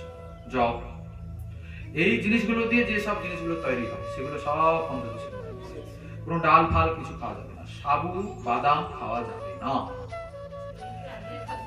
এই কি কষ্ট, কি কষ্ট! লোকের তো খালি খাওয়ার দিকে চিন্তা, ঘুরঘুর ঘুরঘুর করছে মাথায়, কি খাই খাই খাই খাই খাই খাই। আরে ভগবান, খাওয়ার অনেক কিছুই আছে। ব্রত মানে তো খাওয়া খাওয়া নয়। অন্য দিনে তো বেলা 12টার সময় আপনারা খান, একাদশীর দিন ঘুম থেকে না উঠতে উঠতেই খিদে লেগে যায়, ঠিক না? পেটটা চটকে দিল, কি কষ্ট, মাথাটা ঘুরাচ্ছে, এক বালতি শরবত করো দেখি। আগে গলা পর্যন্ত শরবত গিলে ফেলল, তারপরে তো 3-4 কিলো সাবু ভেজানো আছে, তারপরে 2-3 কিলো বাদাম সেদ্ধ করেছে, তারপরে বাজারে যত ফল ছিল সব প্রতিদেব কিনে এনেছে, সব একদম খাচ্ছে। ব্রত মানে কি? খাবার ব্রত। অন্য দিনে তো লোক তবু অনেক কম খায়, এই ব্রতটা তো হলে না লোক বেশি খায়। দেখবেন চিন্তা করে, কেন না, তো ভাতটা পেটে পড়ছে না, এক মুঠো ভাত পেটে পড়ে গেলেই মনে হলো শান্তি। ভাত যতক্ষণ পড়ছে না ততক্ষণ খালি খাই খাই খাই খাই খাই খাই খাই খাই, খালি খাই আর খাই করেন লোকে। কিন্তু ব্রত মানে তপস্যা, ব্রত মানে একটু কষ্ট পাওয়া। এর অনেক কারণ আছে, কেননা ভগবানকে পেতে হলে সর্বপাপ, অনর্থ মুক্ত হতে হবে। আমরা অনন্তকাল ধরে অনেক মহাপাপ করে রেখেছি, সেই সব প্রারব্ধ অপ্রারব্ধ কূট বীজ রূপে জমা হয়ে গেছে। এক জন্মে আমাদের এত সাধনা নেই যার দ্বারা আমরা সেই পাপগুলোকে নষ্ট করে দেবো, পারবো না করতে। এই যে ব্রত, ব্রত করে যদি কেউ একটু কষ্ট করে, ব্রত মানে যদি কষ্ট করে ব্রত করে, তাহলে ওই যে কষ্টটা ওর হচ্ছে, ওই কষ্টের ফলে অনেক পাপ নষ্ট হয়ে যায়। এটা একটা ভিতরের কারণ, যে যতটা কষ্ট করবে তারপর ততই পূর্বার্জিত মহাপাপ সমূহ নষ্ট হবে। ভগবান তো প্রসন্ন হবেনি। এটা একটা ব্রতের একটা আলাদা বিলক্ষণ তত্ত্ব। এই জন্য নিষ্ঠার সহিত ব্রত করার দরকার। নিয়ম তো আছে শাস্ত্রে, নিরম্বু মানে নির্জলা ব্রত করতে হবে। কিন্তু এই কথাটা শুনিয়েছিলেন কে? বেদব্যাসজি পঞ্চ পাণ্ডবের কাছে। সবাই বললো, হ্যাঁ বাবা ঠিক আছে, একাদশী ব্রত না করলে তো মহাপাপটা লাগে বাবা, আমরা নিয়ম করে ব্রত করবো। সবাই বললো নির্জলা ব্রতই করবো, ঠিক আছে। সবাই উঠে চলে গেল, রাত হয়ে গেছে না, সভা বিশ্রাম। ভীম তো যায় না, ভীম বসে আছে। সবাই চলে যাওয়ার পরে বলছে, ঠাকুর একটা কথা বল। তুমি আমার বসে আছো, কি বলবে বলো। না, আপনি যে বিধান দিলেন আপনি তো আমার সবই জানেন। আমাকে লোকে বৃকোদর বলে, 2-3 বালতি লাড্ডু না হলে তো আমার হয় না। আমি তো 4-5 লোকের খাবার একা খাই, আর সেই নির্জলা আমি কি করে পারবো। দেখা গেল ব্রত করতে গিয়েই আর আমি বলবলি হলাম। আপনি কিছু উপায় করুন। বলে, বাবা তুমি কি কথা বলো, ব্রত তো করতে হবে, মানে তাগড়া শরীর আছে, একদিন ব্রত করলে কিছু ক্ষতি হবে না। বলেন, আমি থাকতে পারি না। না, তাগড়া থাকুক আর যাই থাকুক, থাকতে পারি না। অনেকে বলে আমি খিদা একদম সহ্য করতে পারি না। ব্রত করা বহু দূরের কথা, আমি কি হবে, আমার কি হবে। লোকে বলে কি না, এরকম কোনো বিষয় নয়। তখন বেদব্যাসজি বললেন, বলে দেখো চিন্তা করার কোনো দরকার নেই। ওটা কি মাসে আসে? ওই যে নির্জলা ব্রতটা জ্যৈষ্ঠ মাসে আসে না? জ্যৈষ্ঠ মাসে কোন পক্ষ সেটা? শুক্লপক্ষে? আমাদের ঠিক মনে নেই, যাই হোক এরকম কিছু হবে। ওই তিথিতে যদি তুমি নির্জলা ব্রত করতে পারো, জল না খেয়ে থাকতে পারো, তাহলে পুরো 24টা ব্রতের ফল তুমি পেয়ে যাবে। 24টা ব্রত না করলেও পাণ্ডবা নির্জলা একাদশী তার নাম। তাহলে আপনারা আর সারা বছর বসে থাকবেন না। এটা তো একটা উনার জন্য বিধান, আপনাদের জন্য নয়। ভক্ত বৈষ্ণবেরা সব ব্রতই নির্জলা করেন, যারা যারা জীবনে ভজন নিষ্ঠা বলে কিছু নিয়েছেন। আমাদের তো হয় না, আমরা ভোগী মানুষ। একাদশী হলে আমরা বেশি খাই। ভগবানের কৃপায় সেই দিন যেন কোথা থেকে বেশি খাবার আসে, জানেন তো? অন্যান্য দিনে এত খাবার জোটে না, সেই দিন বেশি জোটে।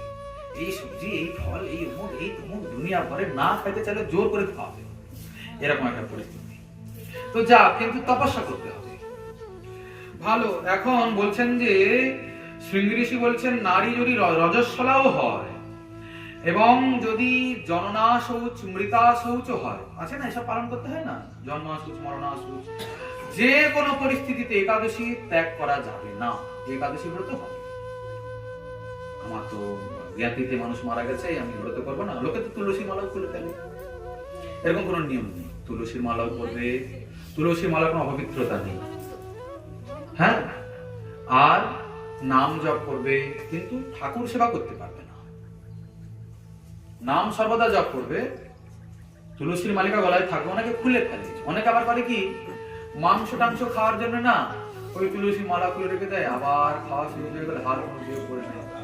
অনেকে আছে, আমি দেখিনি অবশ্য, শুনেছি। এগুলো কিন্তু খুব খারাপ। যদি আপনার যদি আপনারা এতই মানে শ্রদ্ধা তুলসীর প্রতি, তাহলে মাছ মাংস খাচ্ছেন কেন? ছেড়েই দিন না, এটা তো অপরাধ। শাস্ত্রে রয়েছে তুলসী পড়লে যত মঙ্গল, যত পুণ্য হয়, যত ভালো হয়, তার থেকে যদি কেউ তুলসী পড়ার পরে খুলে ফেলে, তাহলে তার বিষ্ণু দ্রোহ দোষ লাগে। বিষ্ণু দ্রোহ দোষ মানে বোঝেন? আপনি সাক্ষাৎ শ্রী ভগবানের সঙ্গে শত্রুতা করছেন, এই দোষ লাগে। আপনি কোথাকারকে চুনোপুটি সাক্ষাৎ জগন্নাথের সাথে শত্রুতা করছেন, তাহলে ভাবুন তুলসী খুলে ফেললে কি অবস্থা হবে। কেন বাবা ভগবানের সাথে শত্রু হতে যাবো? থাক তুলসী গলায়, কোনো কিন্তু নিয়ম নেই সূচি অসুচি, সর্বদাই তুলসী মালা গলায় থাকবে এবং ব্রত নিষ্ঠার সহিত করতে হবে। কোন রকমের বিচার বিশ্লেষণ নেই। মরণা শৌচ হোক কি জন্মা শৌচ হোক, স্নানের পর মনে মনে ভগবানকে প্রণাম করে সংকল্প করতে হয়, প্রভু আমি তো নিজের চেষ্টায় পারবো না, কেননা অন্নগত প্রাণ কলিযুগের মানুষ, আমাদের তো 5 মিনিট খাবার লেট হয়ে গেলেই তো মাথা ঘুরে যায়। তুমি তো সবই জানো, তুমি কৃপা করে শক্তি দাও, যেন আজকের দিনটায় তোমার প্রীতির উদ্দেশ্যে আমি যতটা পারা যায় আমি যেন তপস্যা করতে পারি। কি বুঝেছেন? কমসে কম তো দুপুর 12টা পর্যন্ত জল না খেয়ে থাকা উচিত। অনেকে সন্ধ্যে পর্যন্ত থাকে, অনেকে তো নির্জলা করেই না। আবার অনেকে করেন কি, দুপুর 12টার পরে ঠাকুরকে কিছু নিবেদন করে ফল টল সবজি টবজি এসব দিয়ে তারা পায় অল্প অল্প। একাদশীতে বারবার খাওয়ার নিয়ম নেই, বারবার জলপান করার নিয়ম নেই। আচ্ছা, নিরঙ্গ যারা পালন করতে না পারবে, মানে কি নির্জলা, তারা করবে কি? দুধ খাবে। কি পান করবে? দুধ খেয়ে যদি তাদের না হচ্ছে, তারা জল টল খাবে। বলে জল দুধ দুধে যদি না হচ্ছে, তাহলে ফল খাবে। ফলেও হয় না, বলে তাহলে 2-3 প্রকারের সবজি আছে, সেগুলি খাবে। কাঁচকলা, আলু আর পেঁপে, এগুলো একটু সিদ্ধ করে খাবেন, বাস। বুঝেছেন? অনেকে গুড়ের শরবত খান, অনেকে এটাকে মানা করেন। ছোলা তো শস্যের মধ্যে পড়ে, সর্বনাশ হয়ে গেল। ছোলা কে খাবেন? সেই ছোলা ছোলা টোলা খাওয়া হবে না, বাদাম পর্যন্ত খাবেন না। আলু, কাঁচকলা আর পেঁপে, এটাকে সেদ্ধ করে একটু জিরাকে ভেজে গুঁড়ো করে ওর উপরে দিতে পারেন, আর সিন্ধা লবণ নেবেন, এসবই খাবেন, ব্যাস। ওতেই যথেষ্ট। মনটা খাওয়ায় থাকলেই গন্ডগোল, মনটা যেন ভগবানের থাকে। আচ্ছা, একাদশী উপবাস, লোকে বলেন উপবাস, উপাস উপাস উপাস উপাস মানে আসল কথাটা হলো উপবাস। উপবাস শব্দের অর্থ কি? বলে আজকে আমি বার করেছি, আজকে সারাটা দিন খাটের উপরে শুয়ে থাকবো আর টিভি দেখবো। আজকে আমার শরীরে বল থাকবে না, ব্রত করেছি, শরীরটা নড়বে না, এই জন্য খাটের উপরে শুয়ে থাকবে। দেখবেন আপনারা যেদিন ব্রত করবে সেদিন কোনো কাজে আর নড়বে না, ঠিক না? দুর্বল হয়ে গেছে শরীরটা একদম, হ্যাঁ শরীর দুর্বল। আবার সারাদিন টিভি দেখবে, সিরিয়াল দেখবে। আবার অনেক আছে সারাদিন পাড়া বেড়াবে, এর বাড়ি ওর বাড়ি ওর বাড়ি যাবে, দুনিয়ার আলোচনা করবে। কিন্তু এটার মানে উপবাস নয়। উপবাস শব্দের অর্থ কি? উপ মানে হলো নিকটে, বাস মানে বাস করা। উপ মানে নিকটে বাস করা। কার নিকটে বাস করবেন?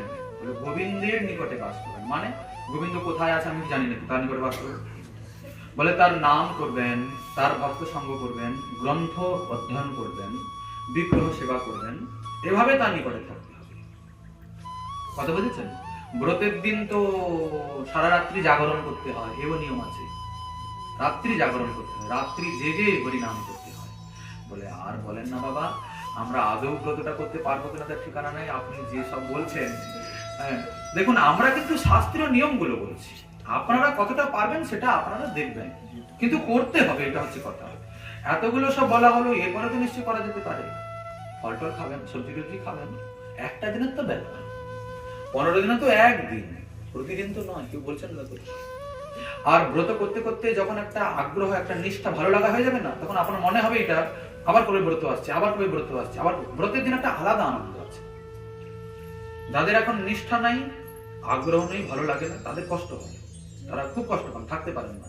সন্ধ্যেবেলায় দেখা গেল পুঁটি মাছের টক দিয়ে আর অভ্যাস দিয়ে, হ্যাঁ এরকম হয়।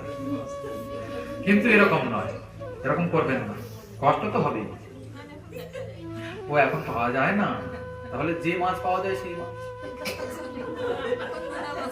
এখন তো ঠান্ডার দিন, হ্যাঁ খুব স্বাদ। ওই যত স্বাদ নিতে যাবেন তত গর্তে ঢুকার কাজ হচ্ছে। সাবধান, পালাবার পথ নাই, জম আছে পিছে। একাদশী ব্রত করুন, জন্মাষ্টমী, রাধা অষ্টমী, অন্যান্য ব্রতগুলো আশেপাশে কোনো গুরু বৈষ্ণব থাকলে ওনার কাছ থেকে জেনে নিতে হবে। এখন আমরা একটা গুরুত্বপূর্ণ কথা বলছি, এই যে ব্রত নির্ণয়ের কথা। পূর্ববিধান কর্তব্য পরবিধাম উপসয়ের প্রতিপদ প্রভৃতয় সর্বা উদয়াদুদয়াদ্রবে সম্পূর্ণ ইতি বিখ্যাতা হরিবাসর বর্জিতা। দশমী বিদ্যা একাদশী কদাচ পালন করতে না। বুঝতে পারলেন? আপনারা অনেকে পঞ্জিকা দেখেন, ওই অনেক পাঁজি টাঁজি ওগুলো দেখে নিল, লেখা আছে গোস্বামী মতে। কোন গোস্বামী আমরা জানি না, ওখানে যে গোস্বামী মত লেখা আছে, ও কোন গোস্বামী, যিনি পঞ্জিকা তৈরি করেছেন উনিই জানেন। কেন কথাটা বলছি? যদি বলেন আপনাদের রূপ সনাতন গোস্বামীর কথা বলা হচ্ছে, তাহলে ওই পঞ্জিকার সঙ্গে আমাদের পঞ্জিকা মেলে না। আমাদের শ্রী রাধাকুণ্ড থেকে যে পঞ্জিকা তৈরি হয়, রাধাকুণ্ডের থেকে যে পঞ্জিকা বেরোয়, ওই পঞ্জিকায় যে তিথি বার সব নিয়মগুলো রয়েছে, শুদ্ধ বিশুদ্ধ মতে, গোস্বামীগণের সিদ্ধান্ত মতে, ওতে ওই পঞ্জিকার সঙ্গে খাপ খায় না। তাহলে ওখানে কোন গোস্বামী তা আমরা বলতে পারবো না। ওই পঞ্জিকায় হজবরল আছে, ওটা দেখলে হবে না। আপনি যে সম্প্রদায়ে যে পরম্পরায় আশ্রিত হয়েছেন গুরুচরণে, সেই সম্প্রদায়ের আদেশ অনুসারেই ব্রত করবেন। কারণ দীক্ষা নেওয়ার পূর্বে তো আপনাকে সব জেনে বুঝে নিতে হবে। এখন বলছেন যে দশমী বিদ্যা একাদশী কখনো করা যাবে না। এখন বিদ্যা কাকে বলে জানেন আপনারা? বিদ্যা কাকে বলে? এই দেখুন, প্রতিপদ হতে পূর্ণিমা বা অমাবস্যা তিথি এক সূর্য উদয় হতে পরদিন সূর্য উদয় পর্যন্ত থাকলে তাকে বলে পূর্ণা। ধরুন আজকে সূর্য উদয় থেকে কালকে উদয় পর্যন্ত যদি একটা তিথি থাকে তাহলে সেটা পূর্ণ হয়ে গেল। কিন্তু সূর্যোদয়ের 4 দণ্ড অর্থাৎ 1 ঘন্টা 36 মিনিট আগে অরুণের উদয় হয়, মানে সূর্য তো পরে উদয় হয়, তার আগে একটা লালিমা বেরোয় না, লাল টকটক হয়ে যায় পূর্ব গগন, তাকে কি বলে? অরুণ। অরুণ উদয় কখন হয়? সেটা সূর্য উদয়ের 1 ঘন্টা 36 মিনিট আগে।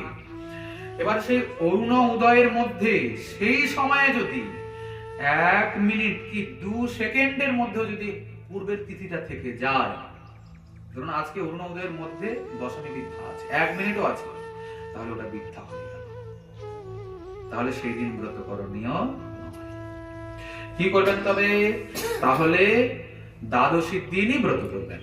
একথা শ্রীমন মহাপ্রভু নিজেই বলেছেন। বুঝতে পারছেন? এই জন্য আমরা তো জানি না কখন কি তিথি ঢুকছে, কি হচ্ছে, এত সব মাথা খাটাতে আমরা পারবো না, এত মাথায় আমাদের ঢুকবেও না, ঢুকছেও না। অতএব গুরু বৈষ্ণবের কাছ থেকে জেনে নিয়ে ব্রত করবেন।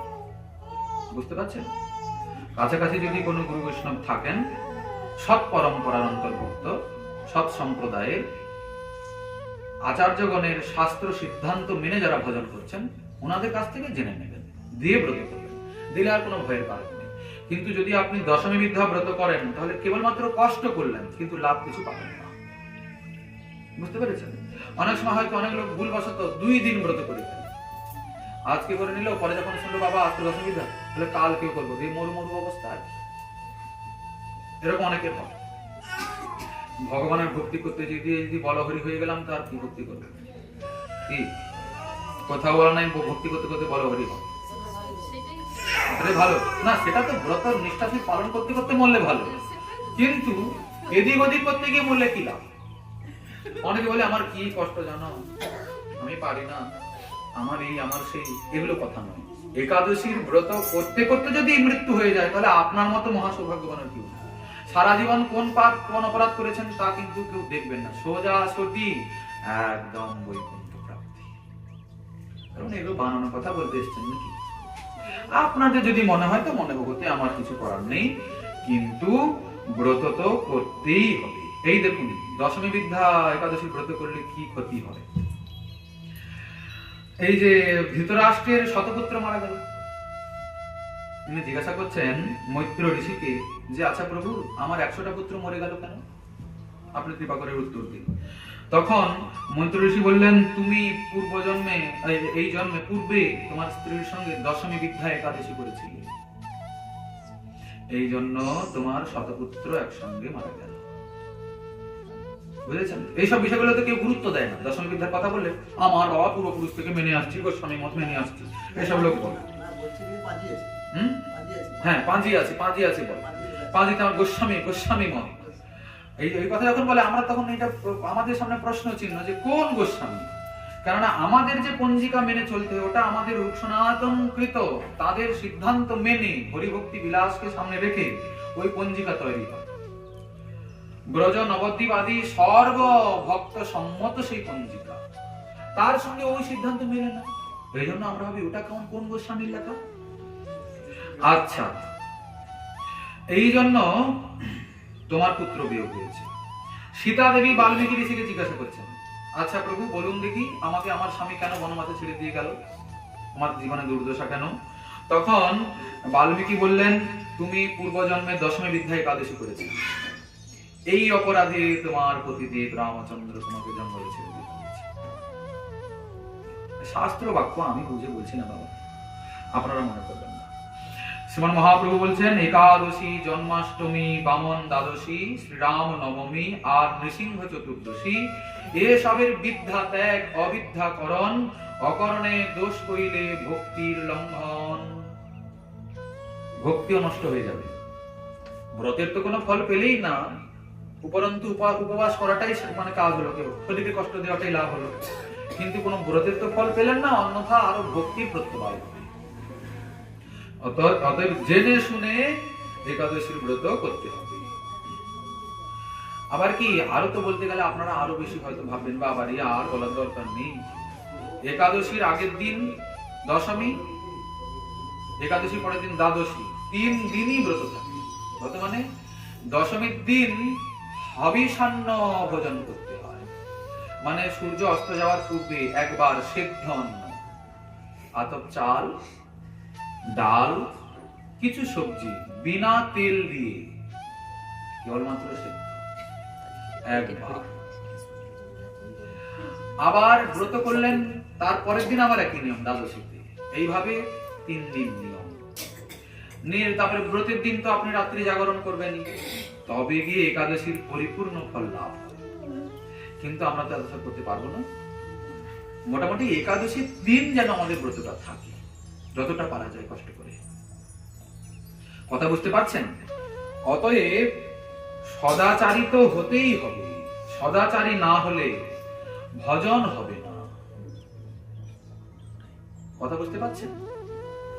সদাচারী না হলে, পবিত্র না হলে, প্রসাদ ভোজি না হলে, তুলসী সেবা, হরিনাম, একাদশীর ব্রত, সদাচার, সিদ্ধান্ত, এইসব বিষয়গুলোকে কখনো কিন্তু এইসব বিষয়গুলোর সঙ্গে কোনো কম্প্রোমাইজ চলবে না, করতেই হবে। তবে শুরুতে হয় না, আস্তে আস্তে সাধু সঙ্গ করতে করতে করতে করতে একদিন উপলব্ধি আসবে। যেদিন শ্রী ভগবানের করুণা নেমে আসবে, সেদিন না চাইতে আপনি হবে।